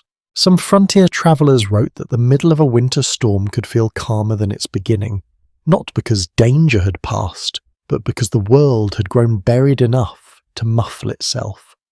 Snow softens sound. It rounds edges. It makes even hardship feel strangely padded. You return to the table and find the coffee cup. A little remains at the bottom, cold and bitter. You drink it anyway. Terrible, helpful. Both can be true. The body accepts the bitterness as a signal to continue being awake for a few more minutes. You place the cup down carefully, because in a dark cabin, every object seems eager to be knocked over in the loudest possible way. Another task remains. You check the socks drying near the fire. They are warmer now, still slightly damp at the toes. You move them a little farther from a line of rising sparks. Wool can be patient, but sparks are ambitious. Better not give them ideas. Then you inspect the supper pot. The leftovers have cooled into a thickened mass of beans and broth. You cover it more tightly. Food smells attract interest. And while the door is barred, there is no reason to advertise stew to every hungry nose in the storm. Stories told around winter camps sometimes claim that bears could smell bacon through a wall and resentment through a blanket. The first part has some practical basis, since animals can detect food from remarkable distances. The second part is probably camp humour, though after enough cold nights, resentment may indeed become fragrant. You smile faintly and look toward the window. Frost has grown thicker, feathering inward from the edges.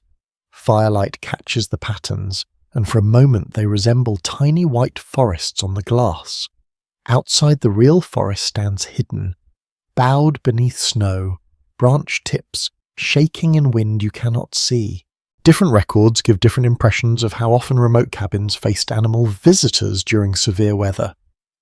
Some accounts mention wolves, coyotes, bears, or scavengers drawn by hides and food.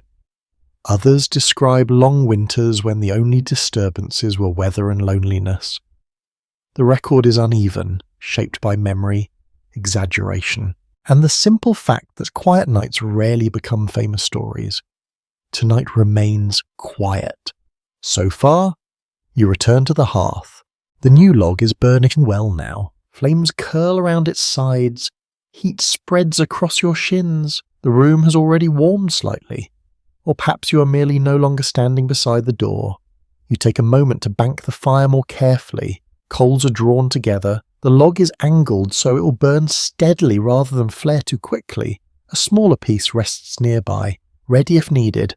You are learning the cabin's rhythm, not perfectly, enough. Midnight work has changed the room again. The water is checked. The door is checked. The socks are safer. The food is covered. The fire is alive. None of these tasks would impress a crowd, but each one matters more than applause. You sit on the edge of the bunk before lying down. The fur robe waits open. The blanket has already lost some warmth, but not all. You slide beneath it and pull the layers around your shoulders. The cold sheets of wool become tolerable, then familiar, then slowly warm again. The firelight flickers across the ceiling. The storm continues beyond the walls. You close your eyes. This time the sounds feel less like warnings and more like reminders. The roof holding, the door holding, the coals breathing, the kettle resting. Your own body returning to sleep. The cabin has asked for attention, and you have answered. For now, that is enough. The next waking will come when it comes. Until then, you drift again, wrapped in wool, smoke, and fur, while the mountain night moves softly around the little room. Sleep returns more deeply this time. The chores are done, the fire has been fed, the bucket checked, the door secured. Your body sinks into the strange compromise offered by the bunk, and for a while the cabin becomes little more than warmth, darkness, and distant sound. Then, somewhere between sleep and waking, your thoughts drift outdoors, not physically. No reasonable listener leaves a warm cabin during a Rocky Mountain blizzard in the middle of the night simply to admire the scenery. That is the sort of decision that gets remembered by other people rather than yourself. Instead, your imagination wanders beyond the walls. You picture the snow accumulating outside to layer upon layer, drift upon drift. The clearing that was visible when you arrived has likely changed shape completely. The chopping block may already be half buried. The axe handle may protrude from the snow like the mast of a sinking ship. Your footprints have almost certainly vanished. The mountains are erasing evidence. They are very good at it. You open your eyes briefly. The fire glows softly. The room remains intact. You close them again, and you think about tracks. Every trapper thought about tracks. Not just where animals had been, but where they might go next. Snow records movement in remarkable detail. A single rabbit crossing a clearing leaves a story. A fox leaves another. An elk writes an entirely different chapter. To someone trained to read them, tracks transform a silent landscape into a crowded conversation. Old trapping journals occasionally mention how much information could be gathered from a fresh trail, direction, speed, size, injury, caution, confidence, weather timing, snow-preserved details that dry ground often concealed. Tomorrow, once the storm passes, the mountains will become a giant notebook. Tonight, however, the notebook is still being covered by fresh pages. You imagine a fox moving through the darkness, its coat thick against the cold, its paws pressing lightly into powder, its nose testing the air. Perhaps it passes near the cabin, perhaps not. The animal has no idea that a human lies awake for a moment thinking about it. The forest continues regardless. A branch creaks outside. Wind moves through the pines. Somewhere beneath the snow, small creatures remain hidden in tunnels and pockets of trapped air. Life does not stop during winter. Stop. It simply becomes quieter and more efficient. You turn slightly beneath the blankets. The fur robe shifts with a soft rustle. The fire answers with a faint crack. The sounds feel familiar now, comfortingly familiar. A practical reality of mountain trapping was that success depended heavily on understanding animal behavior rather than simply owning equipment. Traps alone solved very little. Knowing where animals traveled, when they moved, what terrain they preferred, and how weather altered their habits often mattered far more.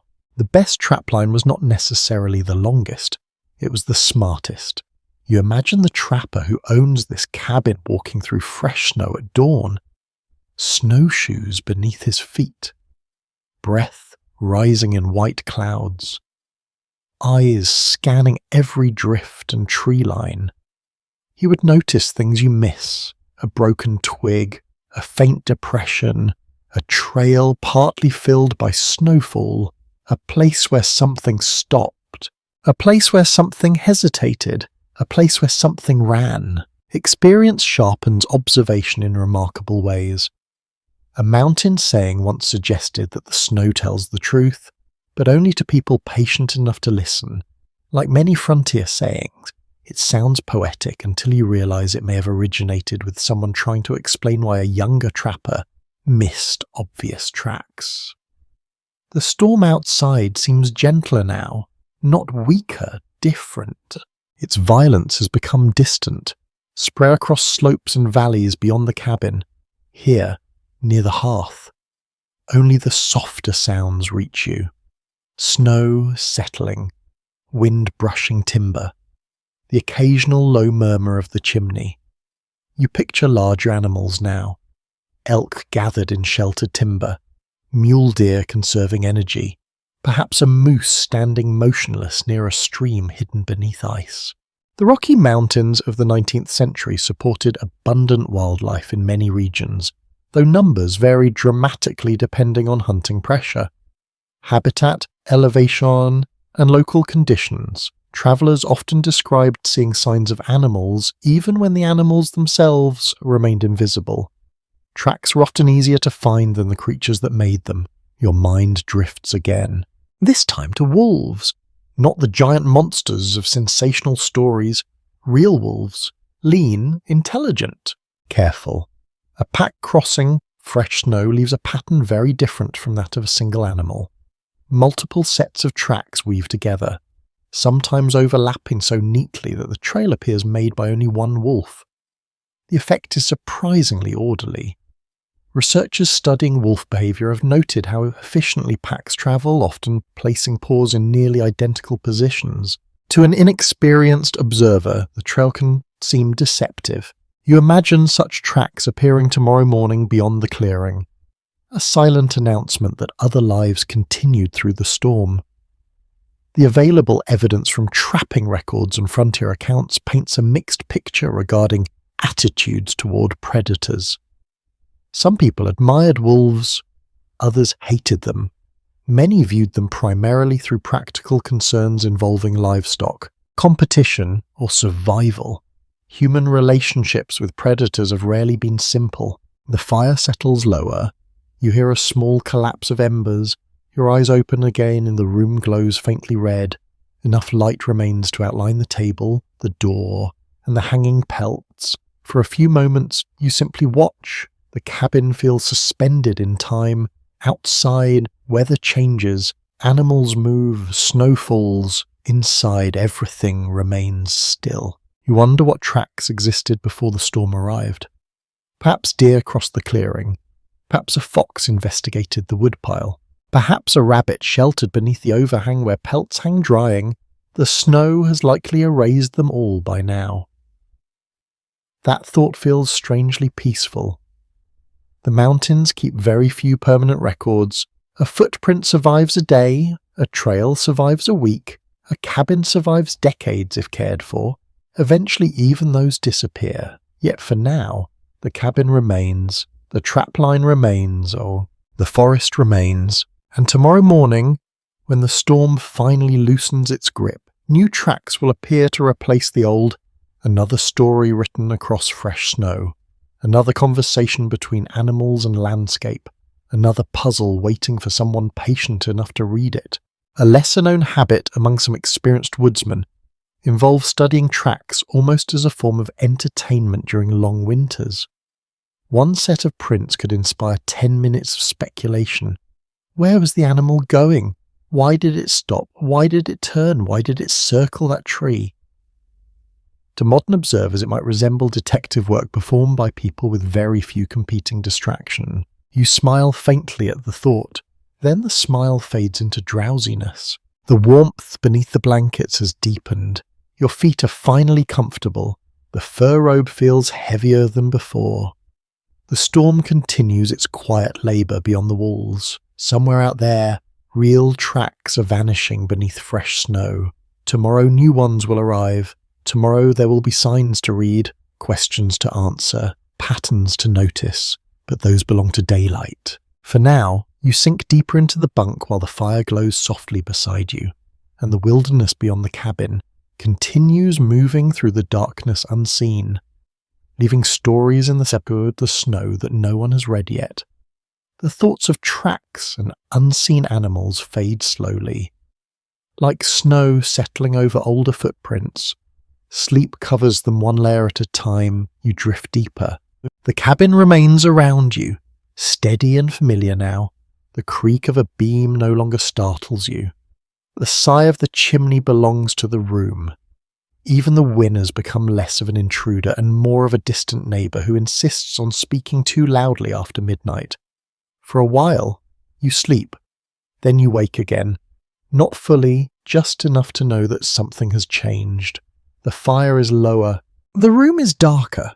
The storm has quieted further. You remain beneath the blankets, eyes half open. The darkness feels softer than it did earlier. Not empty. Occupied. The cabin contains the same objects as before. The table, the rifle, the hanging pelts, the snowshoes near the door. Yet in this late hour they seem less like possessions and more like companions sharing the room. It occurs to you that loneliness must have been one of the great challenges of mountain life. Not the dramatic loneliness of being abandoned, the quieter kind. The kind that arrives after days or weeks without conversation. The kind that sits beside you while you eat. The kind that listens while you split wood. The kind that climbs into the bunk with you every night, whether invited or not.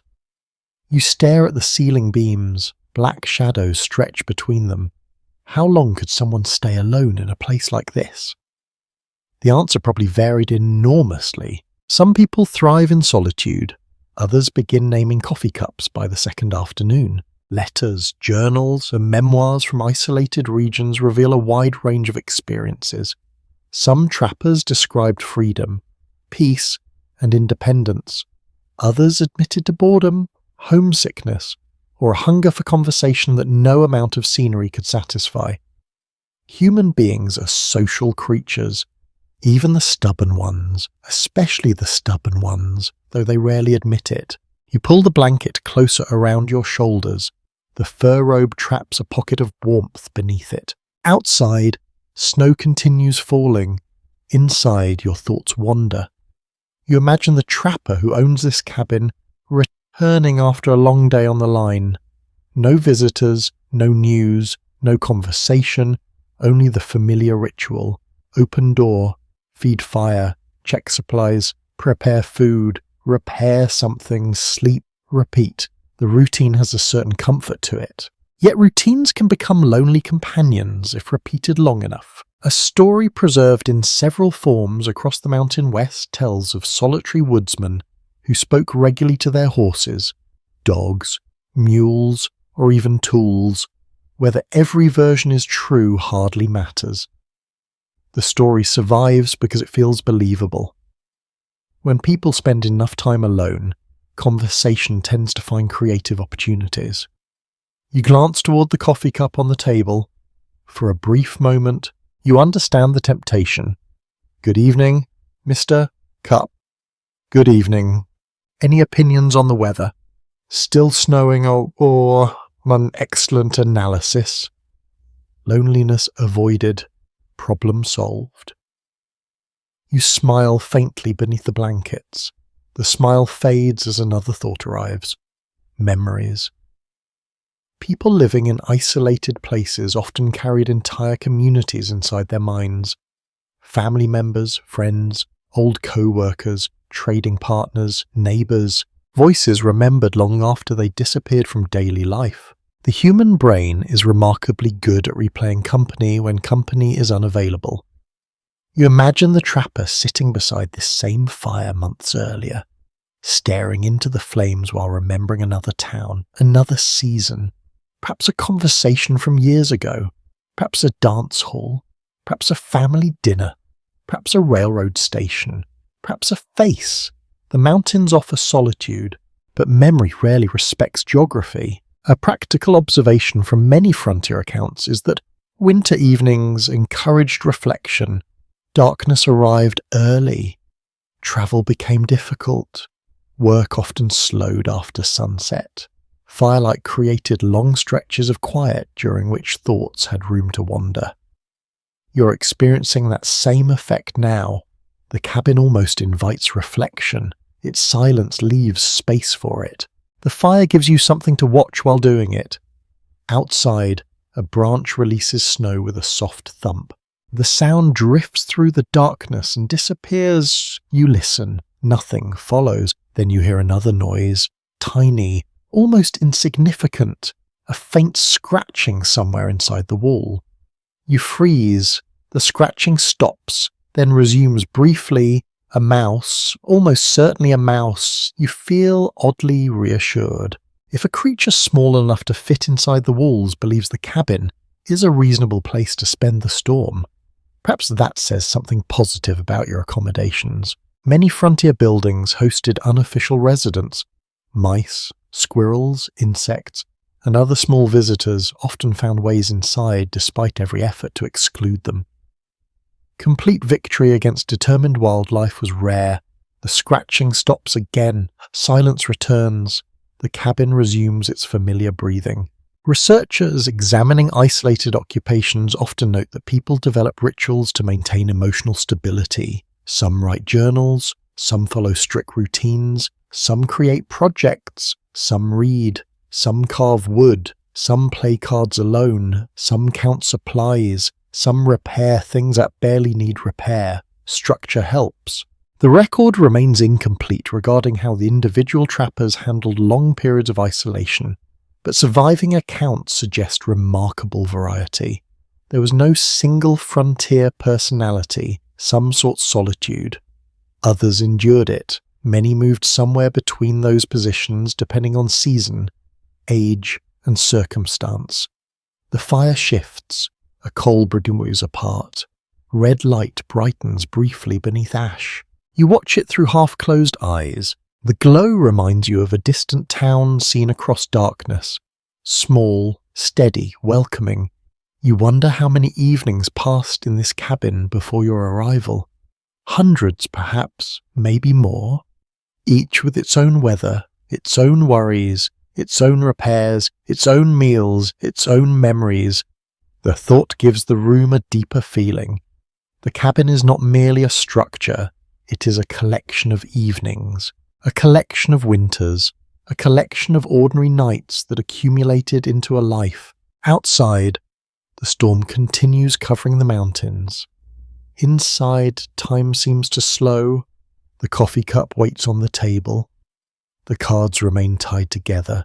The pelts hang quietly and the rifle rests on its pegs. The socks continue drying near the hearth. Everything appears suspended, not frozen, held, as though the cabin itself understands that winter is less about motion than endurance. You settle deeper into the blankets. The warmth gathers around you. The mattress still has its lumps. The wool still scratches slightly. The room still carries traces of smoke. Yet none of those things bother you now. Familiar imperfections often become comforting. The same way an old floorboard develops a recognizable creak, the same way a favorite chair wears unevenly, the same way a cabin becomes less lonely after you learn its sounds. Your breathing slows, the fire dims further, the mountain night stretches on beyond the walls. Somewhere beneath the snow, animals shelter. Somewhere beyond the ridges, towns sleep. Somewhere along distant rail lines, trains move through darkness. But here, in this small room, the world has narrowed pleasantly. Fire, blankets, silence, memory, and the steady feeling that even in the most isolated places, human beings find ways to keep themselves company. The scratching in the wall fades, the fire settles, and the cabin returns to its deep winter hush. For a while, you hover near sleep again, but the cold has begun quietly rearranging the room. It slips along the floor. It gathers at the door. It presses through the walls in threads so thin you cannot see them, only feel their work. The blankets still hold warmth, yet the air beyond them has sharpened. You open your eyes. The fire is not all dead, but it has lowered. The cabin is holding. Still. Holding is not the same as resting. A small tapping sound begins near the far wall. At first you think it is wind, then it comes again, tap, pause, tap. You sit up slowly, listening. The sound comes from a place where the logs meet near the corner, above the storage box and beside a cluster of hanging cords. Snow or ice may be shifting outside, or perhaps the chinking has loosened and the wind is worrying at it. Finding the weakness the way a clever child finds a loose tooth, you push aside the blankets and stand. The floor greets you with its usual enthusiasm, which is to say, none. You take the candle stub from the shelf, light it from the hearth, and carry the little flame toward the corner. Firelight follows behind you, but the candle reveals what the hearth cannot. Near the wall, pale frost has formed along one seam between logs. It gleams faintly, delicate as lace, and completely unwelcome. There it is. Winter has signed its name indoors. You touch the area lightly. Cold air moves through the gap. Not much, but enough. In many isolated cabins, maintenance did not wait politely for daylight. Loose chinking, damaged shutters, stiff hinges, leaking roofs, and warped doors could become urgent during a storm. A cabin was not a finished object. It was a continuing argument with weather. You set the candle on the storage box and look for repair materials. Moss, mud, scraps of cloth, a coil of cord, a small wooden wedge. No elegant toolbox appears. No neat row of labelled supplies. Just a practical collection of things that can be made to work if the person using them is patient enough and slightly desperate enough. You choose a strip of old cloth first. It is stiff, smoky, and torn at one edge. You fold it, press it into the gap, and use the wooden wedge to push it deeper. The draft weakens. Frost crystals crumble loose and fall against your wrist. They melt almost immediately on your skin, leaving a cold, wet trace. The tapping stops. You wait. Wind presses the wall again. The cloth holds. Good. You do not celebrate too loudly. The cabin might hear and invent another problem. You move the candle along the corner and inspect the next seam. The chinking there is cracked but not open. You press it with your thumb. It flakes slightly. Mud and clay dry, shrink, freeze, and loosen over time. Logs shift as moisture changes. Buildings breathe through seasons, even when no one asks them to. A trapper might patch such places again and again. Spring repairs, autumn preparations, emergency winter fixes. A cabin's survival was partly construction and partly vigilance. You find a small tin of grease near the chest and check the door hinge next. Earlier, it had complained under the wind. Now, with the room quieter, the little metallic creak seems more noticeable. You lift the bar carefully but do not open the door. Instead, you work the hinge just enough to hear where it catches. The sound is dry. A little grease on a cloth, rubbed into the hinge pin, softens the complaint. Not gone, reduced. That seems to be the theme of the night. Nothing is solved forever. Everything is reduced enough to continue. A saying remembered in some frontier families claimed that winter repairs should be made before the repair could speak louder than the storm. It is a tidy sentence, perhaps polished by memory, but you understand the wisdom. A small creak at sunset can become a broken hinge by morning if ignored. You replace the bar. It drops back into its brackets with a solid wooden sound. That sound comforts you more than it should. You look toward the roof. No leak falls inside. No snow pushes through. Still, the roof has its own voice. Beams tick and groan as windloads shift. Heavy snow can create a silence almost as worrying as noise. Because weight does not need to announce itself dramatically. It simply accumulates. You step beneath the central beam and look upward. Rough logs stretch across the ceiling, darkened by smoke and strong enough, you hope, to hold the night. The roof above them is likely made of poles, brush, earth, or split timber, depending on what the builder had available. Snow on top adds insulation, but also weight, helpful and threatening. Very mountain of it. Travellers crossing the Rockies frequently remarked on how quickly weather could alter the demands placed on shelter. A roof that seemed adequate in mild snow could be tested severely by a wet, heavy storm or drifting wind. The mountains did not grade effort kindly. The candle flame leans slightly. You follow its movement. Another draft. This one comes from the side of the window. You go there next, carrying the candle cupped in your hand. Frost thickens along the frame. The window covering, cloudy and imperfect, fits unevenly. A narrow line of cold air slips inward from the left side. You take a twist of cloth and press it into the gap with the knife handle. The candle steadies. The repair is ugly, beautifully ugly. There are no awards here for steel, only warmth. Modern historians studying frontier dwellings often face a problem. Surviving cabins are rarely exactly as they were during use.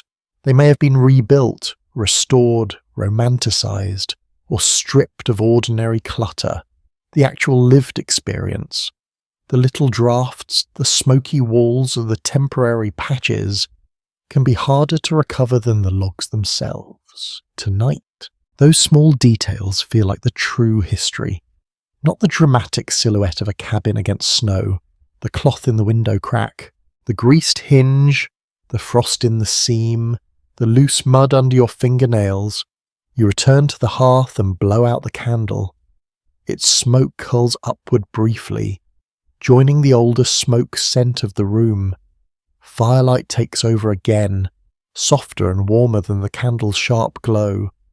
You warm your hands near the coals. Your fingers smell of grease, cloth, and cold wood. The cabin feels steadier now. Not perfect, never perfect, but improved. The corner no longer taps. The hinge complains less. The window draft has weakened. The door bar remains firm.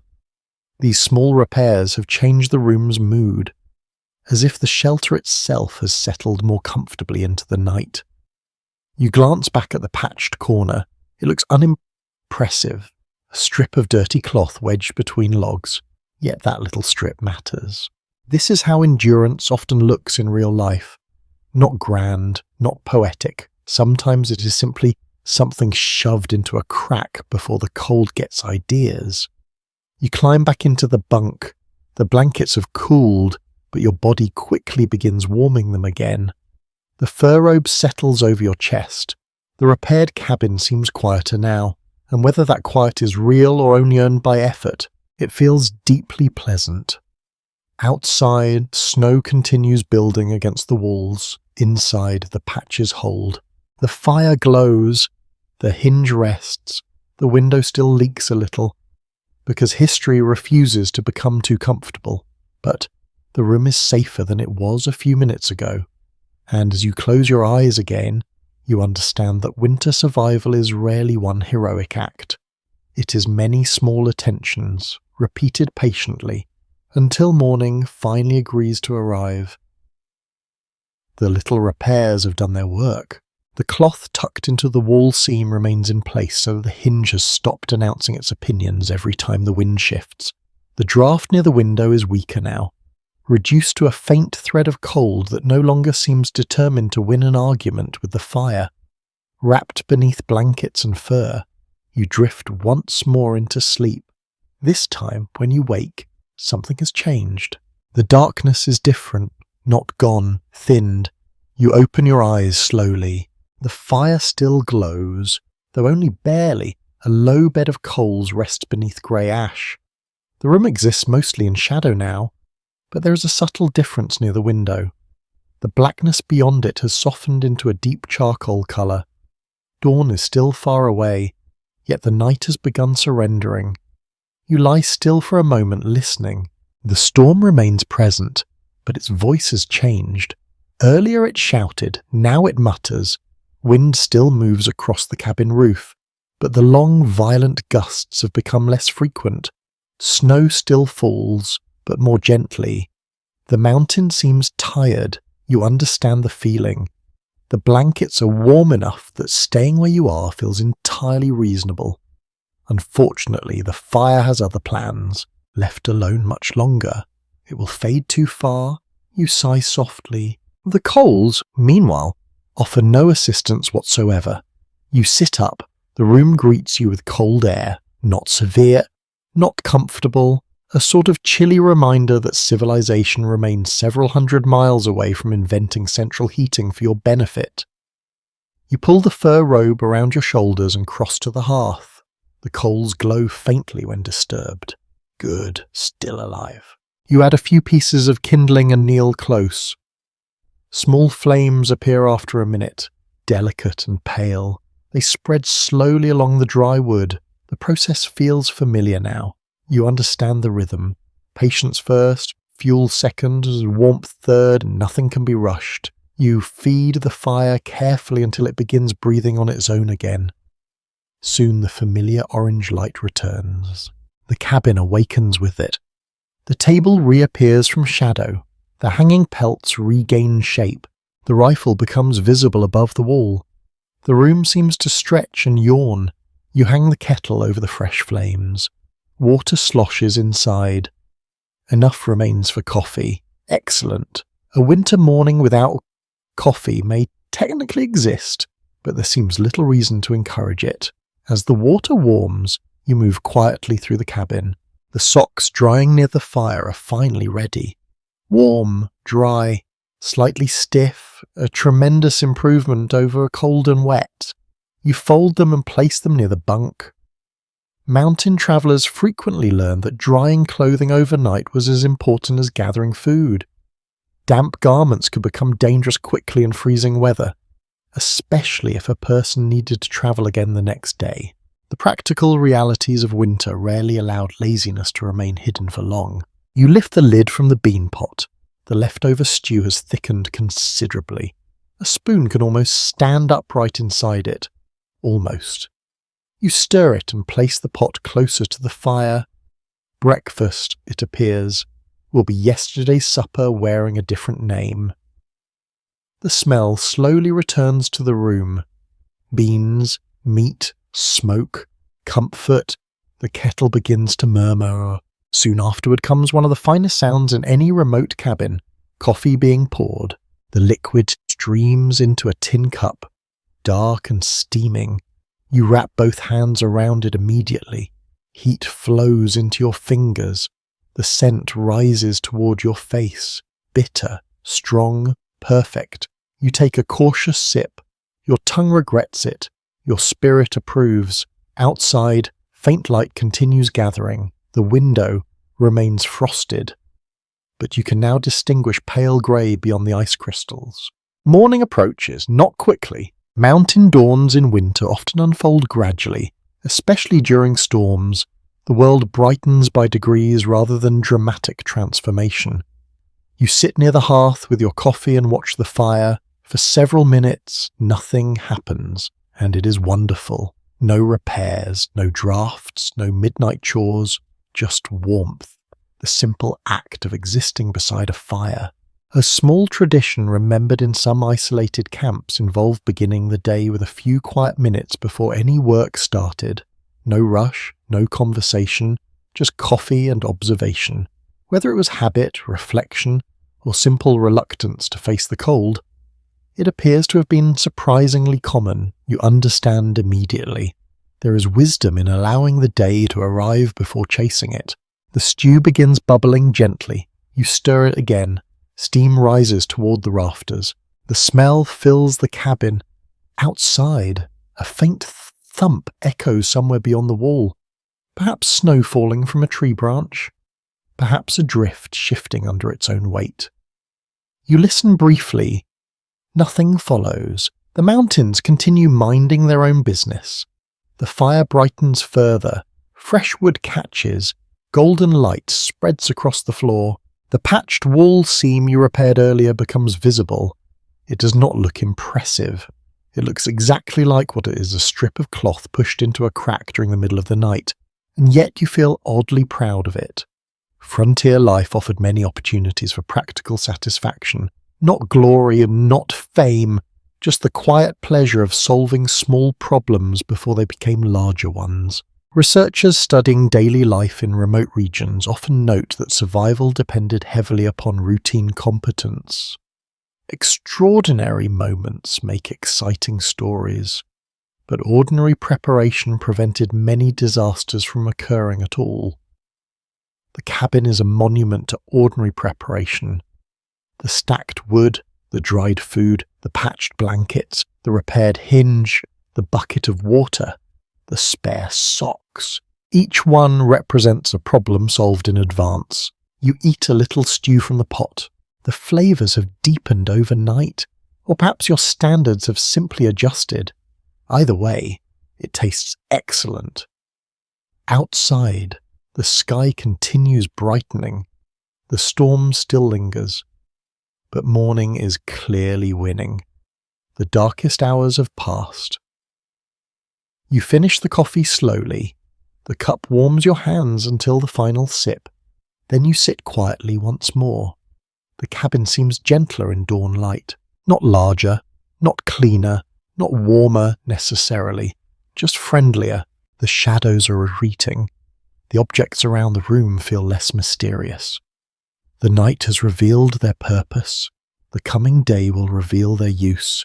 You glance toward the snowshoes beside the door, toward the traps on the wall, toward the pelts hanging near the hearth. Soon enough, daylight will invite movement again. There will be decisions to make, whether to judge, tracks to examine, perhaps a trap line to check once conditions allow. But not yet. For now, the coffee is still warm, the fire is alive, the storm is weakening, and a pale Rocky Mountain dawn is quietly gathering beyond the frosted window, while you sit beside the hearth and let the cabin wake around you. The last of the coffee disappears from the cup. You hold it for a few moments longer anyway, unwilling to surrender the warmth quite yet. The fire burns steadily beside you. The stew pot sits near the edge of the hearth, sending up occasional wisps of steam. The cabin feels awake now, even if the mountains outside remain wrapped in the grey quiet of early morning. At last, curiosity wins. You stand. The floor is still cold, though less shocking than during the night. Your body has adjusted to the cabin's peculiar climate. One part of you remains convinced that standing near the fire is the correct life choice. Another part wants to see what the storm has done. You move toward the window. The frost covering the glass has thickened into delicate patterns. Tiny branches spread across the surface, overlapping one another in pale white networks. They look almost like miniature forests growing upon the pane. You brush a small circle clear with your sleeve. At first, you see only brightness. Then shapes emerge, white, more white, and beyond that, even more white. The world outside has vanished beneath snow. The clearing that greeted you yesterday no longer exists in recognizable form. Drifts have reshaped the landscape completely. Smooth curves cover stumps, rocks, fallen branches, and low brush. What was once uneven ground now appears almost gentle, almost. The mountains enjoy disguising hazards. You stare through the opening. The axe near the chopping block is nearly buried. Only part of the handle remains visible. The overhang where pelts hung yesterday carries a thick cap of snow. The trees beyond the clearing bend beneath heavy loads, their dark trunks emerging from drifts like pillars supporting a white sky. The transformation feels remarkable. One storm, one night, an entirely different world. Many winter travellers commented on how quickly Rocky Mountain weather could erase familiar landmarks. Trails disappeared. Stream crossings vanished beneath snow. Distances became difficult to judge. A route that felt obvious one day could become surprisingly confusing the next. Looking outside now, you understand why. The landscape has been edited. You step back from the window and glance toward the door. Opening it will let cold rush inside. It will scatter warmth. It will invite snow. Naturally, you want to do it immediately. Human curiosity has always been willing to make questionable bargains. You pull on your coat first, then your boots, then the dry socks you prepared earlier. The simple act of dressing feels easier than it did yesterday. Familiarity has arrived. The cabin no longer feels like a place you entered. It feels like a place you have inhabited. You lift the door bar carefully. The wood comes free with a soft scrape. Cold air immediately presses against the seams as if the storm has been waiting impatiently all night for an invitation. You grasp the latch, take a breath, and pull. The door opens only a few inches before snow resists. You laugh quietly. The blizzard has been working. A wedge of drifted snow blocks part of the entrance. Not enough to trap you inside, but enough to make its opinion known. You push harder. Snow tumbles inward. A burst of cold air follows. Sharp, clean, powerful. The cabin temperature seems to drop instantly. Outside, morning stretches across the mountains in muted shades of silver and blue. The storm is not entirely gone. Snow still drifts lightly through the air, but the violence has passed. Now comes the aftermath. You step onto the threshold. The cold strikes your face immediately. Fresh snow reflects what little daylight exists, making the entire world appear brighter than expected. The air smells different outdoors, cleaner, sharper, pine resin, frozen at the earth, and distant timber mixed together beneath the scent of snow itself. You stand quietly, and the silence surprises you most. The wind has weakened enough that individual sounds become noticeable. A branch shedding snow, a faint creak from a loaded pine, somewhere far away, perhaps the crack of ice or timber. Then stillness again. An old mountain belief held that forests became quieter after large storms because animals waited before moving again. Whether that was always true is difficult to say, but many people remembered the strange calm that often followed heavy snowfall. The world seemed to pause before activity resumed. You look toward the trees, nothing moves, no deer, no fox, no rabbit, no sign of life, only snow. Yet you know the wilderness is full of hidden occupants. Tracks will appear eventually. Movement will return. For now, everything remains concealed. You step down carefully into the drift. The snow reaches nearly to your knee. Cold powder spills over your boots. Immediately you understand why snowshoes wait beside the door.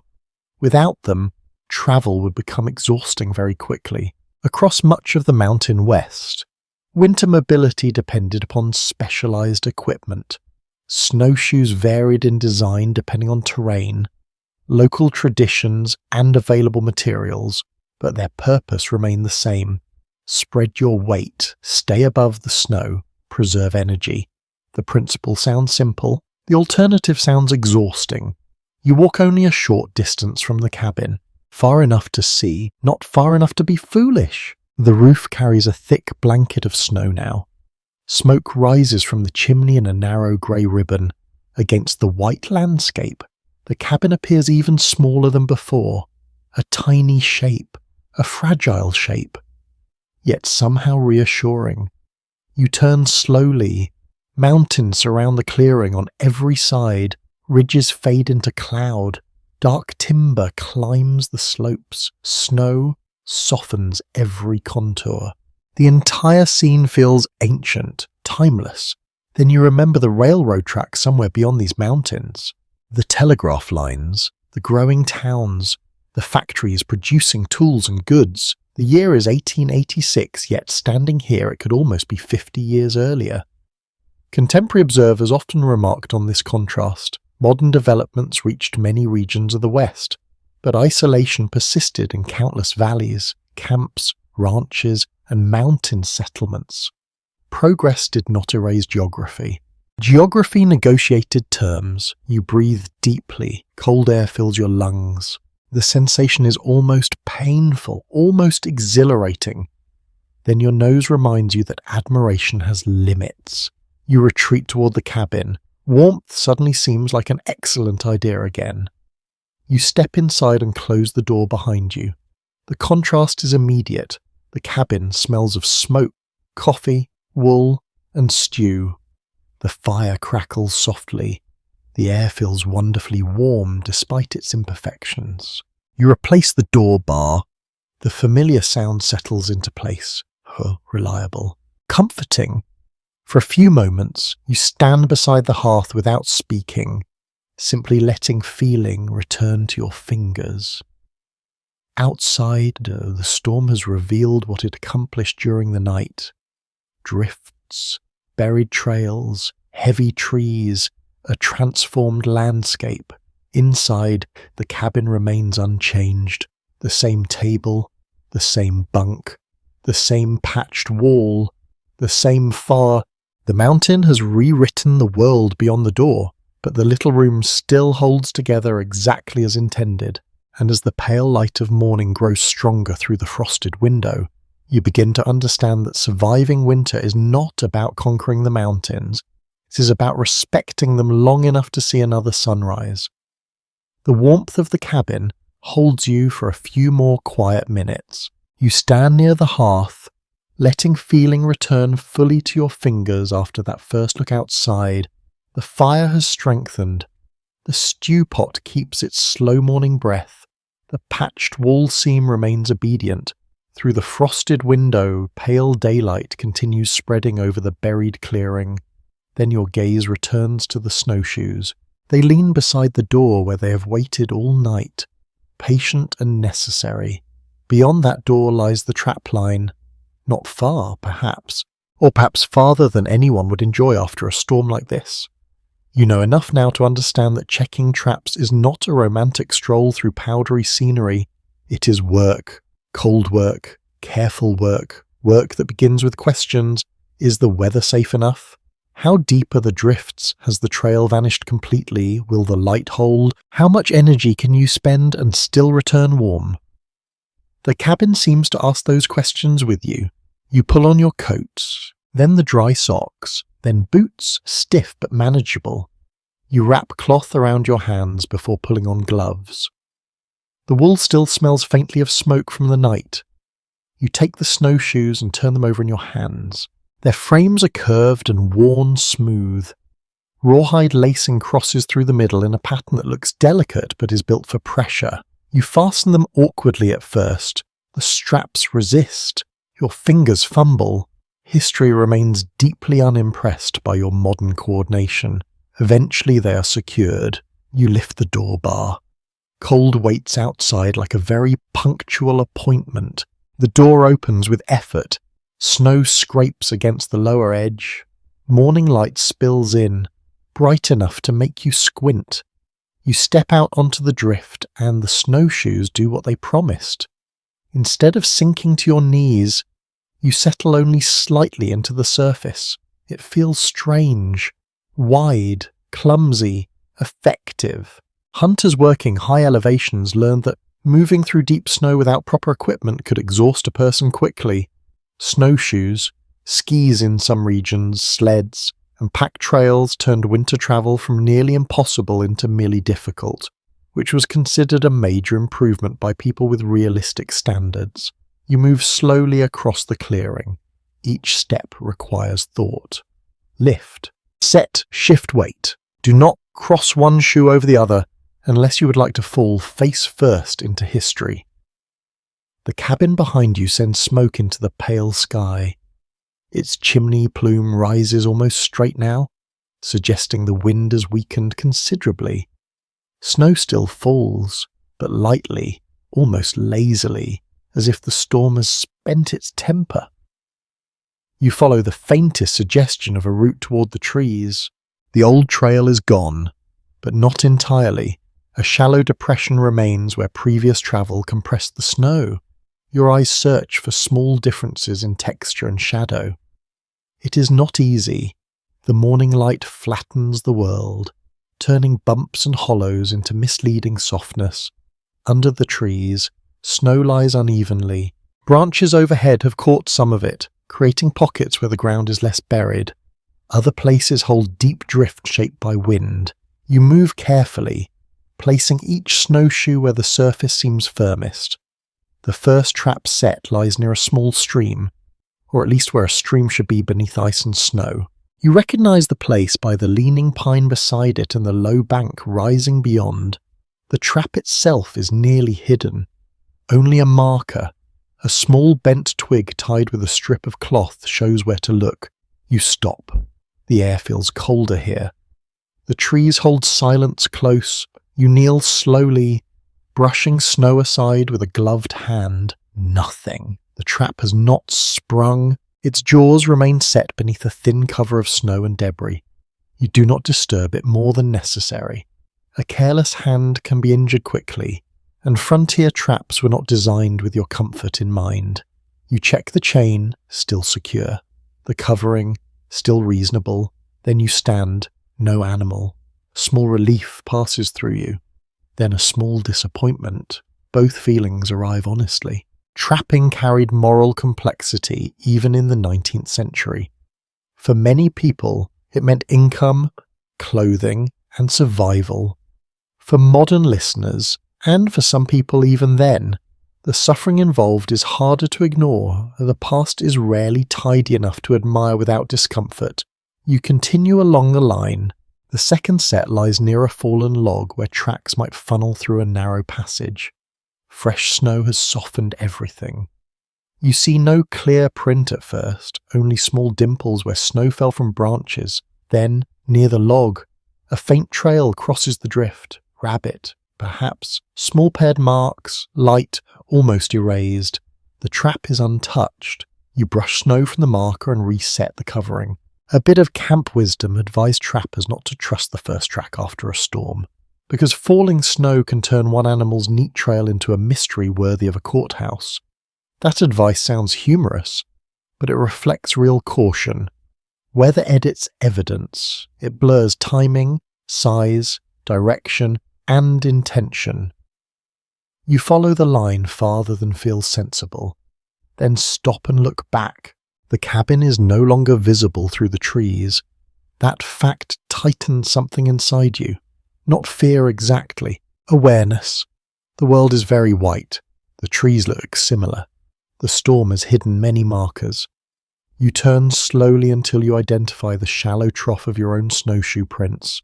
They lead back towards safety. Good, very good. Tracks are not just signs of where others went. Sometimes they are your promise to yourself that return is possible. The third trap lies near a cluster of rocks where snow has drifted deeply. You approach with caution. There is disturbance here. Snow broken. A shallow hollow. A line where something pulled against the chain. Your breath slows. The trap has sprung. You kneel, and the scene becomes clearer. Whatever was caught has gone. The trap sits twisted, partly exposed. Its chain stretched tight around a root. Tufts of fur cling to the snow. A struggle happened here during the night or early morning, then ended with escape. You remain still. The little patch of disturbed snow feels heavier than the empty traps. No dramatic gore. No need for that. Just enough evidence to remind you that the fur trade was built from real bodies, real pain, real hunger, real human need, and real animal fear. Sources from the period tell different stories about how trappers viewed moments like this. Some wrote with practical detachment, some expressed frustration, only at lost profit. Others showed signs of respect, unease, or a complicated awareness of the lives they pursued. Exact feelings are difficult to recover from brief records and later memories.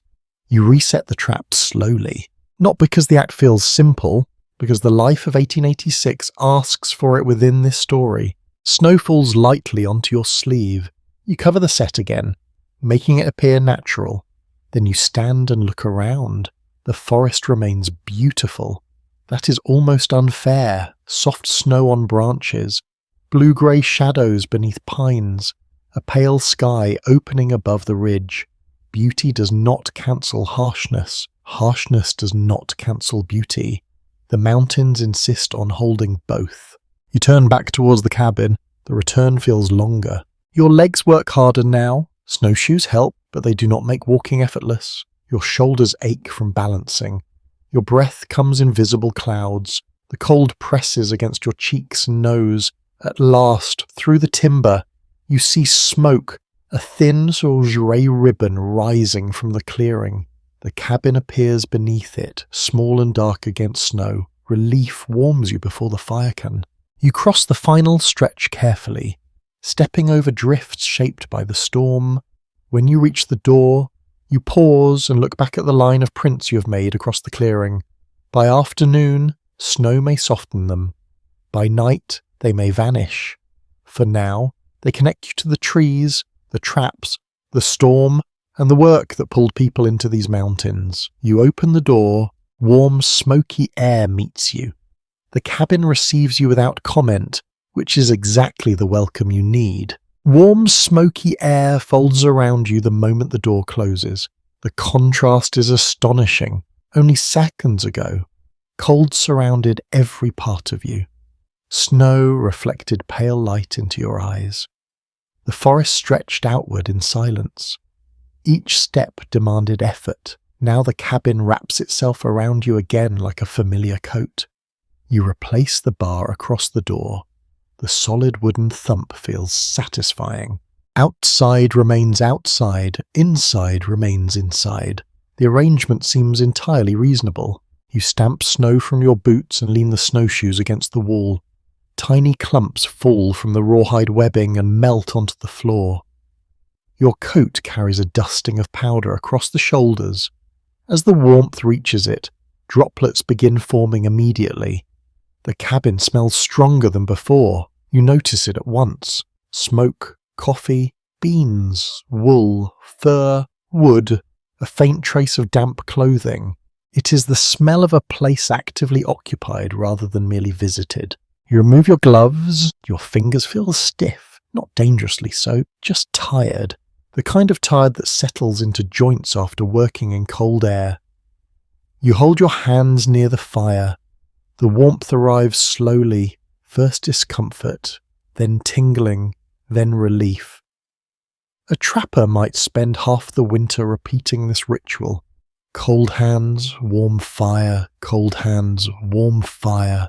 The cycle becomes so ordinary that it hardly deserves mention in journals, which is perhaps why modern readers sometimes underestimate how much of frontier life revolved around managing body temperature. You kneel beside the hearth. The fire is held beautifully during your absence. The log you left earlier has burned down into a thick bed of coals. Heat radiates outward in steady waves. You add another split piece from the woodpile and watch flames begin exploring its surface. The sound alone feels comforting. Crackle, pop, soft settling. A cabin fire never sounds quite the same twice. You sit on the stool and stretch your legs toward the hearth. Your knees ache slightly from the snowshoe walk. Your shoulders feel heavier than before. Checking the trapline was not a grand expedition, yet it reminds you how much energy winter consumes. Every movement through snow costs more. Every task takes longer.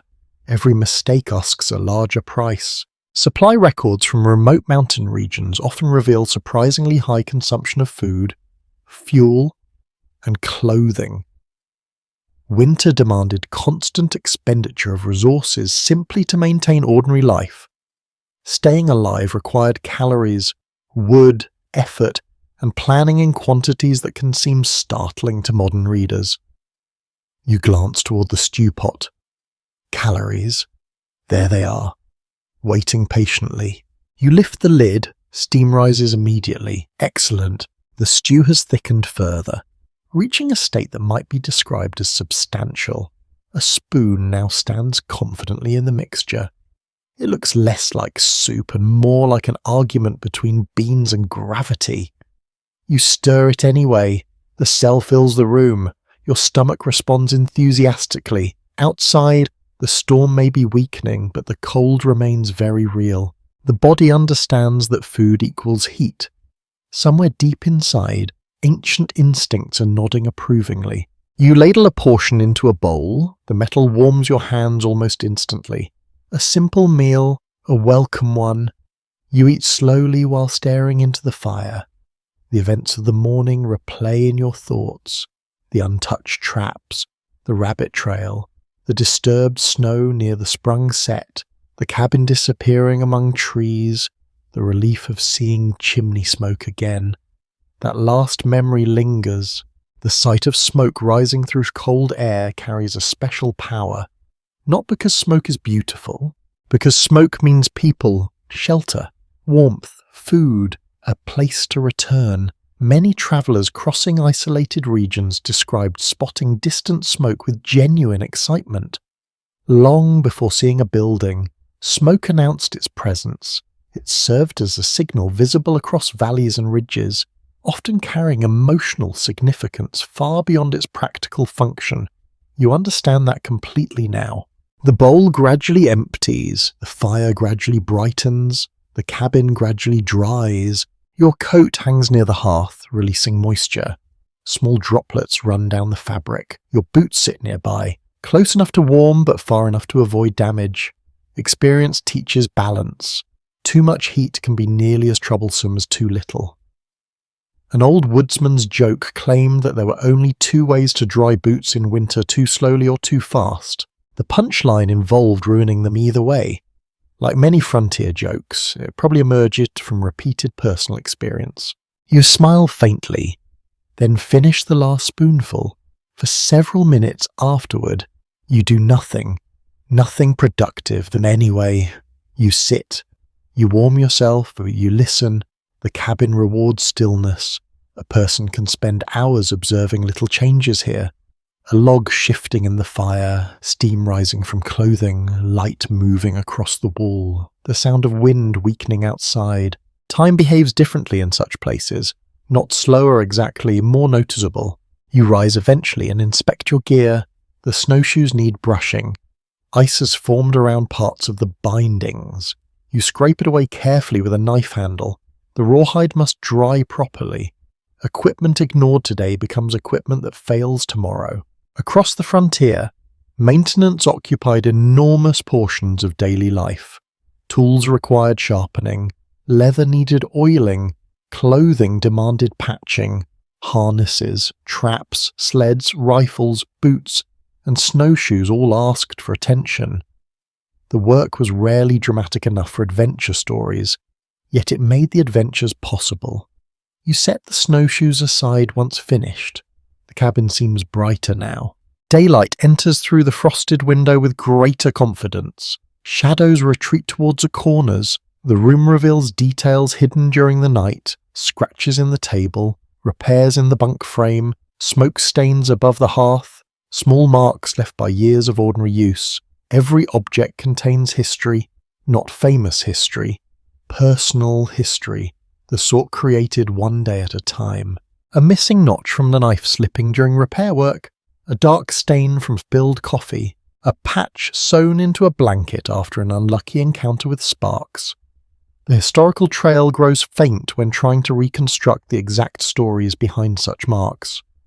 Most were never written down. They belong to ordinary moments, yet those moments form the fabric of everyday life more completely than major events ever could. You run your fingers across the edge of the table. The wood feels smooth from years of contact.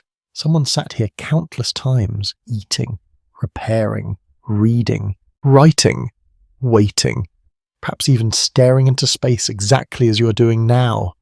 The thought makes the cabin feel less empty. Outside, sunlight struggles through clouds.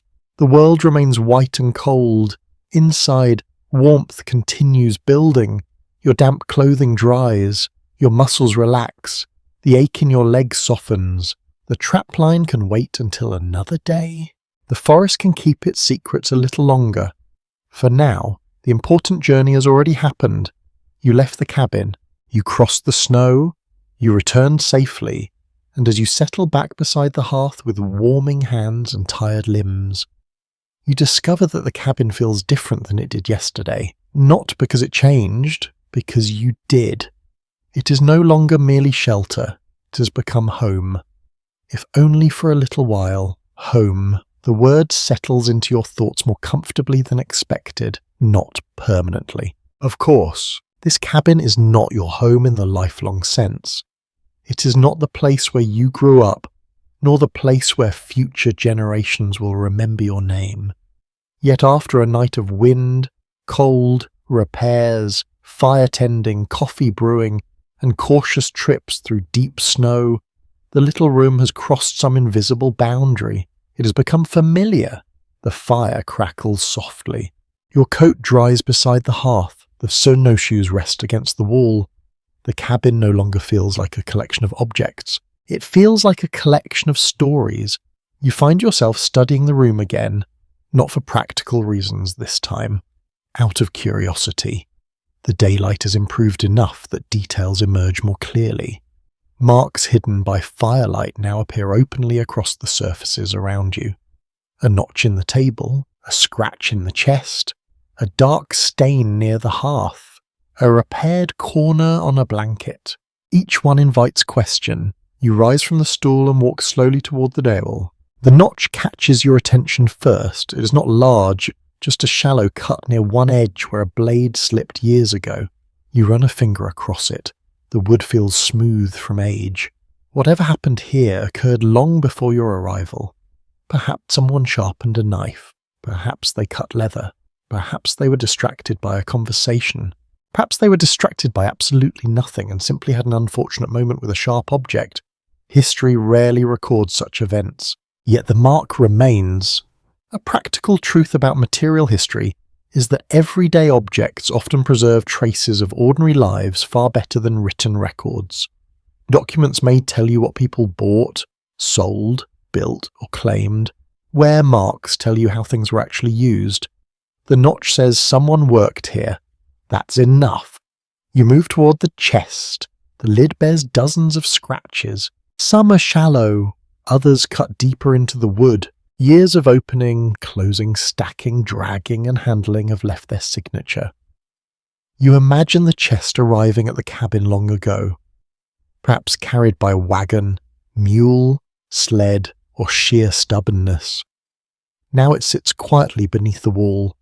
Having outlasted countless weather changes, the chest feels dependable, the sort of object that survives because nobody sees a reason to replace it. Nearby hangs the small clouded mirror. You lift it carefully. The reflective surface has darkened at the edges.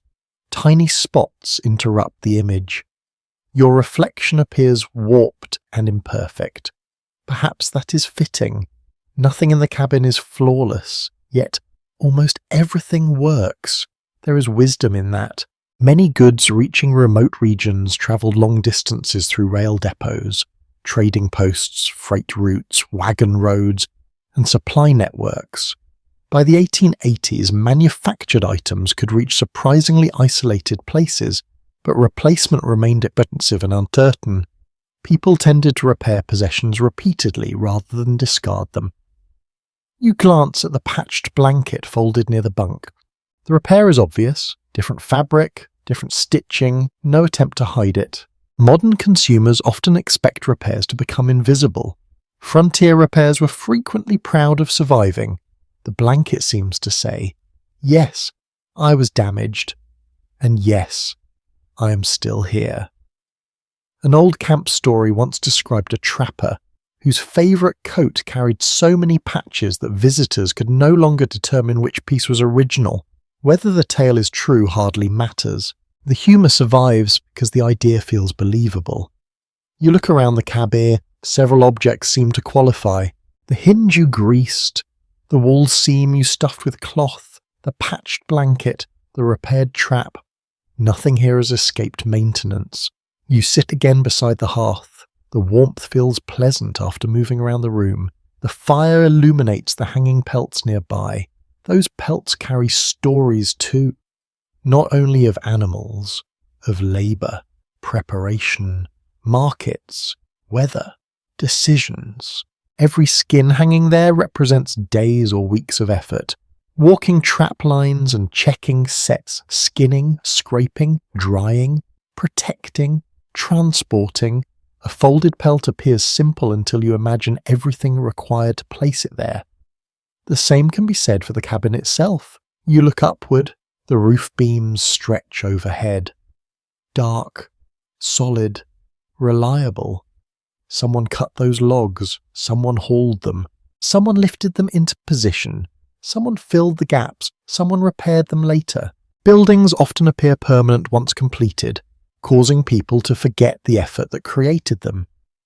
The cabin gently resists that illusion. Its imperfections remain visible. The historical picture becomes clearer when viewed through such details.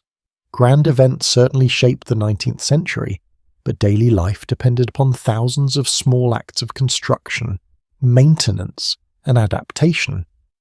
The West was not built entirely through dramatic adventures. Much of it was built by people fixing things repeatedly. You smile at that thought, it feels honest. Outside, the light continues strengthening. Clouds still cover much of the sky, but brightness fills the clearing. The storm's aftermath sparkles faintly beyond the window. Snow reflects every available ray. Inside Fireplace, the room remains comfortably dim, a place of firelight even during the day. Your attention drifts toward the deck of cards on the table, still tied together, still waiting. You untie the string and spread a few cards across the wood. The edges are worn soft, corners rounded, faces faded. These cards have clearly travelled. Perhaps they passed through several owners before arriving here. Perhaps they crossed states. Perhaps they accompanied long journeys across mountains, rivers, and plains. Objects migrate too, not just people. A few minutes pass while you examine them. Then you gather them again. The cabin seems filled with such quiet evidence. The pipe on the shelf, the broken watch chain, the whetstone, the sewing kit. None of them announce dramatic stories, yet each hints at habits, routines, preferences, small moments repeated often enough to leave traces behind. Researchers attempting to reconstruct ordinary frontier lives often face an unusual challenge. Extraordinary events leave records because people write about them. Ordinary days leave fewer documents. As a result, small surviving objects become surprisingly valuable windows into everyday experience. A scratch in a table, a patched sleeve, a worn tool handle, a repaired snowshoe. These details speak softly, but they speak. You lean back and listen to the fire. The cabin feels almost crowded now, not with people, with evidence. Evidence of previous winters, previous repairs, previous evenings spent exactly like this one. Someone sat in this same chair. Someone warmed cold hands at this same hearth. Someone listened to storms striking these same walls. Someone worried about supplies. Someone drank coffee. Someone watched snowfall. The realization creates a curious feeling of companionship across time. You're alone in the room, yet not entirely alone. The marks remain, the objects remain, the routines remain. Outside, the mountains continue wearing their fresh blanket of snow. Inside, the cabin preserves countless tiny reminders that human lives passed through here before yours, lives mostly forgotten, lives rarely recorded, lives hidden within scratches, patches, stains, and worn edges. And as the fire continues its steady work beside you, those humble objects seem to tell their stories in the quietest possible way, not through words, but simply by still existing. The day passes without hurry. Light remains pale outside the window, filtered through cloud and snow until afternoon seems only a brighter form of morning. The storm has weakened, but the mountains do not clear all at once. They loosen gradually. A few flakes drift down now and then. Wind stirs the branches. Snow slips from loaded pines with soft, sudden thumps that make the cabin pause and listen.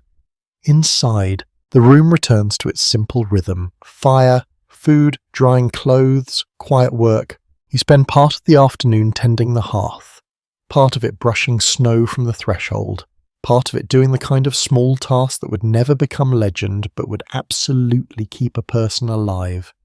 You clean the bowl, you shake ash from the hearth edge, you check the water bucket again, you move the boots slightly farther from the fire so the leather does not crack, you tighten the tie on the flour sack, you fold the spare socks. By now, these actions feel almost natural. The cabin has taught you its order. The door wants attention, the fire wants fuel, The food wants covering, the clothing wants drying, the body wants warmth. The mind wants small evidence that the world remains manageable. A trapper expected winter days to be shaped by maintenance as much as movement. The work did not end because the storm had quieted. If anything, the pause after weather often brought its own list of duties.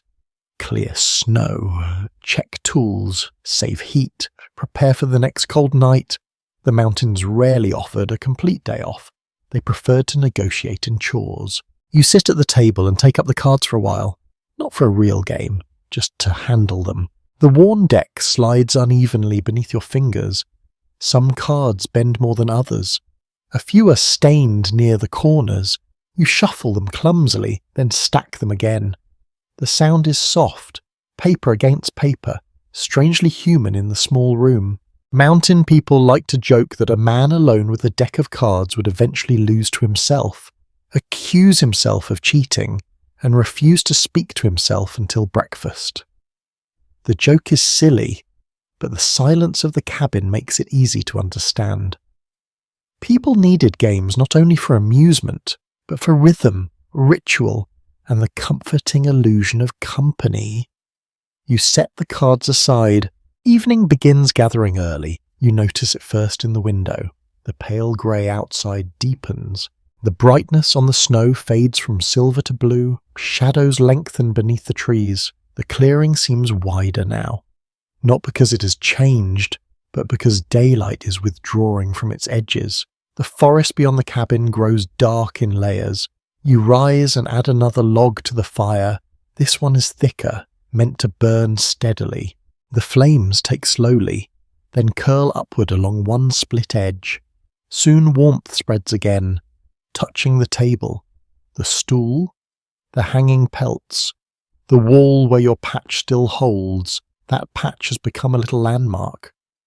You glance at it with quiet approval. No one can say exactly how many nights a cabin like this survived because of such small repairs.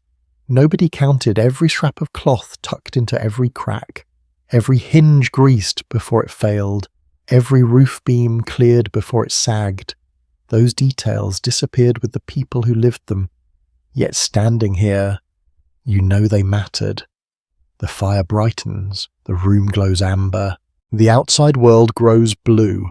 You prepare supper with what remains from the pot, adding a little water, a little flour to thicken it differently, and another sliver of dried meat.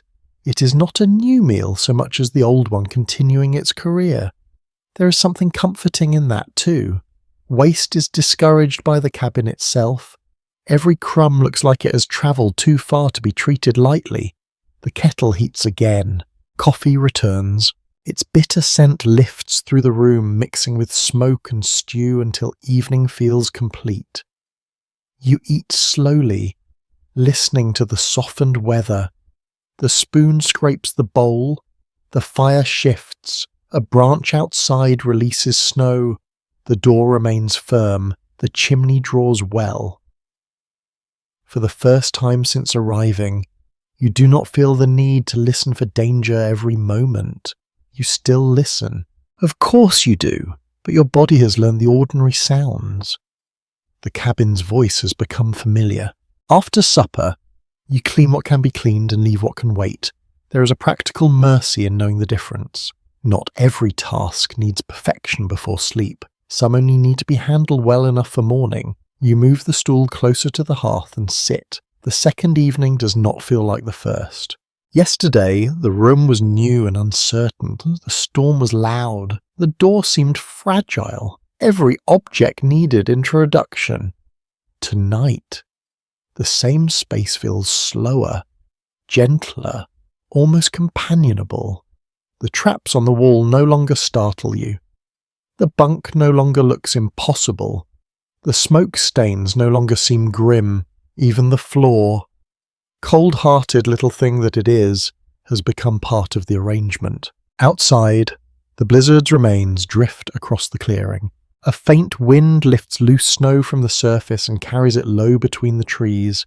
The movement looks like pale smoke flowing over the ground.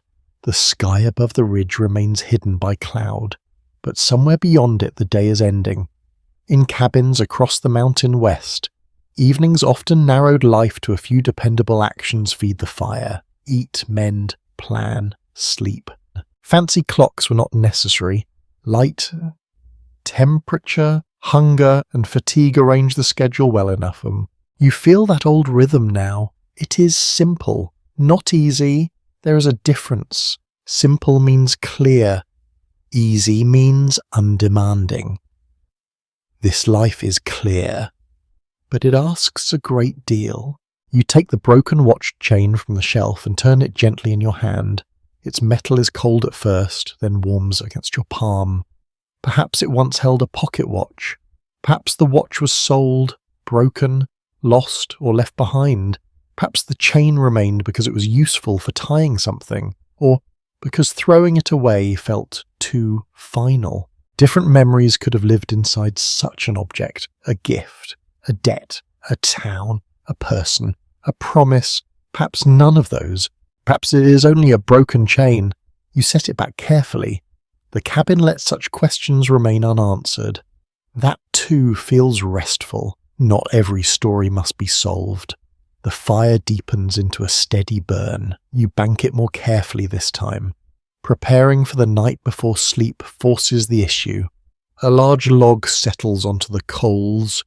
Smaller pieces wait nearby. The kettle is filled enough. The bucket is covered. The food is secured. The door bar is firm. The window patch still holds. Evening has become preparation. Preparation becomes peace. You step once more to the window and clear a small patch of frost. Outside, the clearing rests under blue twilight.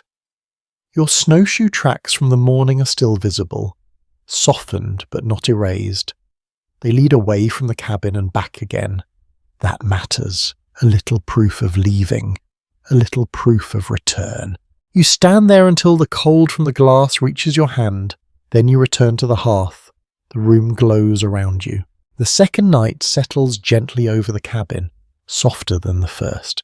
Not because the mountains have become safe, but because you have learned how to belong here for one more evening. The second evening settles fully over the cabin. The last traces of blue fade from the window. The clearing outside disappears into shadow. Snow remains visible for a while longer, holding on to the remaining light like a quiet memory. Then even that soft brightness fades into darkness. The mountains withdraw.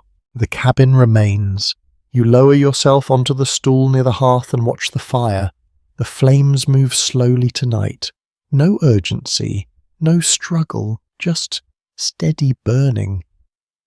The woodpile has done its work. The repairs have held. The door remains secure. The chimney breathes evenly. The little room feels settled in a way it did not yesterday. You know it sounds now. The soft complaint of a beam adjusting to temperature. The rustle of fur when warm air rises. The gentle rattle of the kettle lid. The occasional settling of ash. The cabin no longer introduces itself. It simply exists. You hold a final cup of coffee between your hands, not because you need it, because the ritual feels appropriate. The cup is warm, the metal slightly rough beneath your fingers, the smell familiar now. Smoke and coffee have become the scent of this entire experience. Years from now, if a breeze carried both together, you suspect part of your mind would return instantly to this room. You sip slowly. The fire reflects in the dark surface of the coffee, tiny moving lights, the sort of thing people notice only when they have nowhere else they need to be. Outside, a light wind drifts across the clearing. Snow brushes softly against the walls. Not a blizzard now. Just winter moving through the mountains. A life spent in places like this would teach patience. Patience with weather. Patience with distance. Patience with repairs. Patience with loneliness. Patience with uncertainty. The cabin seems built from patience as much as timber. You stand and make one final round through the room. Not because anything is wrong. Because that's what people do before sleep. You check the door, still solid. You check the bucket, still covered. You glance at the drying rack. Everything in place. You look toward the patched seam in the wall, still holding. The little strip of cloth remains wedged exactly where you left it. A small victory, one among many. Winter often rewards small victories. The fire receives another log, not large, just enough. The wood settles onto glowing coals and begins its slow transformation. Flames gather along the edges, resin bubbles, heat spreads gently through the room. One old saying heard in mountain country suggested that a good fire should never surprise you. If it became too small, you'd neglected it. If it became too large, you'd neglected it differently. You smile. That sounds like wisdom earned through experience or mistakes. Usually the same thing. You return to the bunk. The blanket feels familiar now. The fur robe settles over you with comforting weight. The mattress remains uneven. Some things never improve, yet tonight even the lumps seem friendly. You stretch out and watch the ceiling beams. Firelight dances across them. The shadows move slowly. The room glows amber and gold. Beyond the walls, thousands of acres of wilderness lie under snow. Forests, streams, ridges, hidden trails, animal tracks, frozen valleys. The vast landscape remains exactly where it was yesterday. The difference is that you no longer feel separate from it. For one winter night, and then another. You have lived within its rhythm. You have fed the fire, checked the trap line, patched the wall, dried your socks, watched the storm, listened to the wind, shared the cabin's routines. The mountains have not become tame. They never will, but they have become familiar, and familiarity carries its own comfort. You close your eyes for a moment. The fire crackles softly. When you open them again and the room seems even warmer, perhaps it is. Perhaps you are simply tired. The distinction matters less and less. Outside, clouds begin breaking somewhere beyond the ridge. You cannot see them directly, but a faint brightness touches the window. Moonlight, perhaps, or starlight finding a gap. The cabin remains wrapped in darkness and warmth, safe, steady, enough. You think about the snowshoe tracks visible earlier in the day, leaving, returning, a simple line through fresh snow. That is the story of this little journey in many ways. You entered a storm, you found shelter, you learned its sounds, you shared its routines, and now you rest. Nothing dramatic, nothing grand, just the quiet satisfaction of being warm while winter remains outside. The fire settles lower, coals glow beneath the log, the kettle sits quietly nearby. The cards remain stacked on the table. The snowshoes wait beside the door. The broken watch chain rests on the shelf. The patched blanket covers your legs. The cabin holds all its familiar shapes around you. Gradually, your breathing slows. The wind becomes more distant. The fire softer. The room calmer. And now, as the night deepens and the mountains rest beneath their blanket of snow, it is time to let the story slow with them. The firelight grows gentler. The sounds grow quieter. The words grow softer. You settle deeper beneath the blankets. The warmth gathers around your shoulders. The fur robe feels pleasantly heavy. Outside, winter continues its endless journey across ridges and forests. But inside the little cabin, there is no need to follow it anymore. You've arrived. You are safe. You are warm. And the mountains, for one peaceful night, are content to leave you beside the fire. The glow from the hearth softens further, becoming less a source of light and more a source of comfort. The room blurs at the edges. The familiar objects fade into shadow. The table, the rifle, the snowshoes, the pelts, all remain exactly where they belong. You no longer need to watch them. The cabin is watching itself now. The coals breathe quietly. The chimney hums faintly. The wind drifts through distant trees. Everything continues without effort, without urgency, without concern. The night stretches gently onward, and you allow yourself to drift with it. The mountain stands silent beneath the stars. The snow rests upon the pines. The clearing sleeps beneath its white blanket. The little trapper's cabin glows softly in the darkness. A tiny island of warmth in a vast sea of winter. You breathe in the scent of pine smoke one last time. You feel the blankets tucked around you. You hear the smallest crackle from the hearth, and slowly, peacefully, comfortably, you let sleep carry you away. The fire burns low now, glowing more than blazing. Its light pulses softly through the room, no longer demanding attention. The warmth remains, settled into the blankets, the walls, the wood of the bunk, and into you. Outside, the Rocky Mountains rest beneath deep snow. The storm that once rattled the cabin has wandered away across distant ridges. The wind moves quietly through the trees now, no longer a threat, only a presence. Pine branches stand motionless beneath their white burden.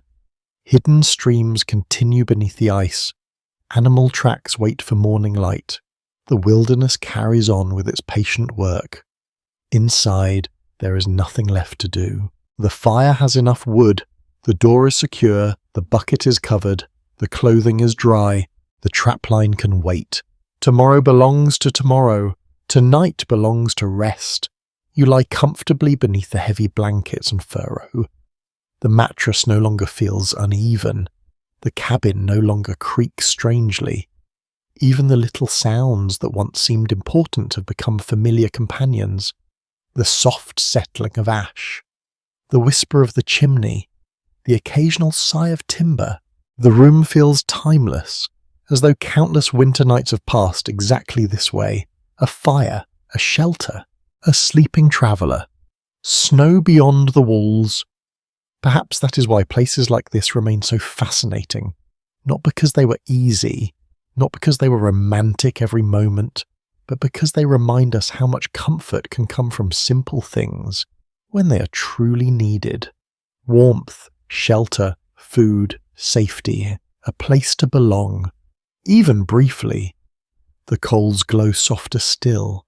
The darkness grows deeper. Your breathings are slows. The mountains fade into dreams. And somewhere beyond the sleeping forest, beneath the cold stars of an 1886 winter sky, the little cabin keeps its quiet watch while you drift peacefully into sleep. Sweet dreams.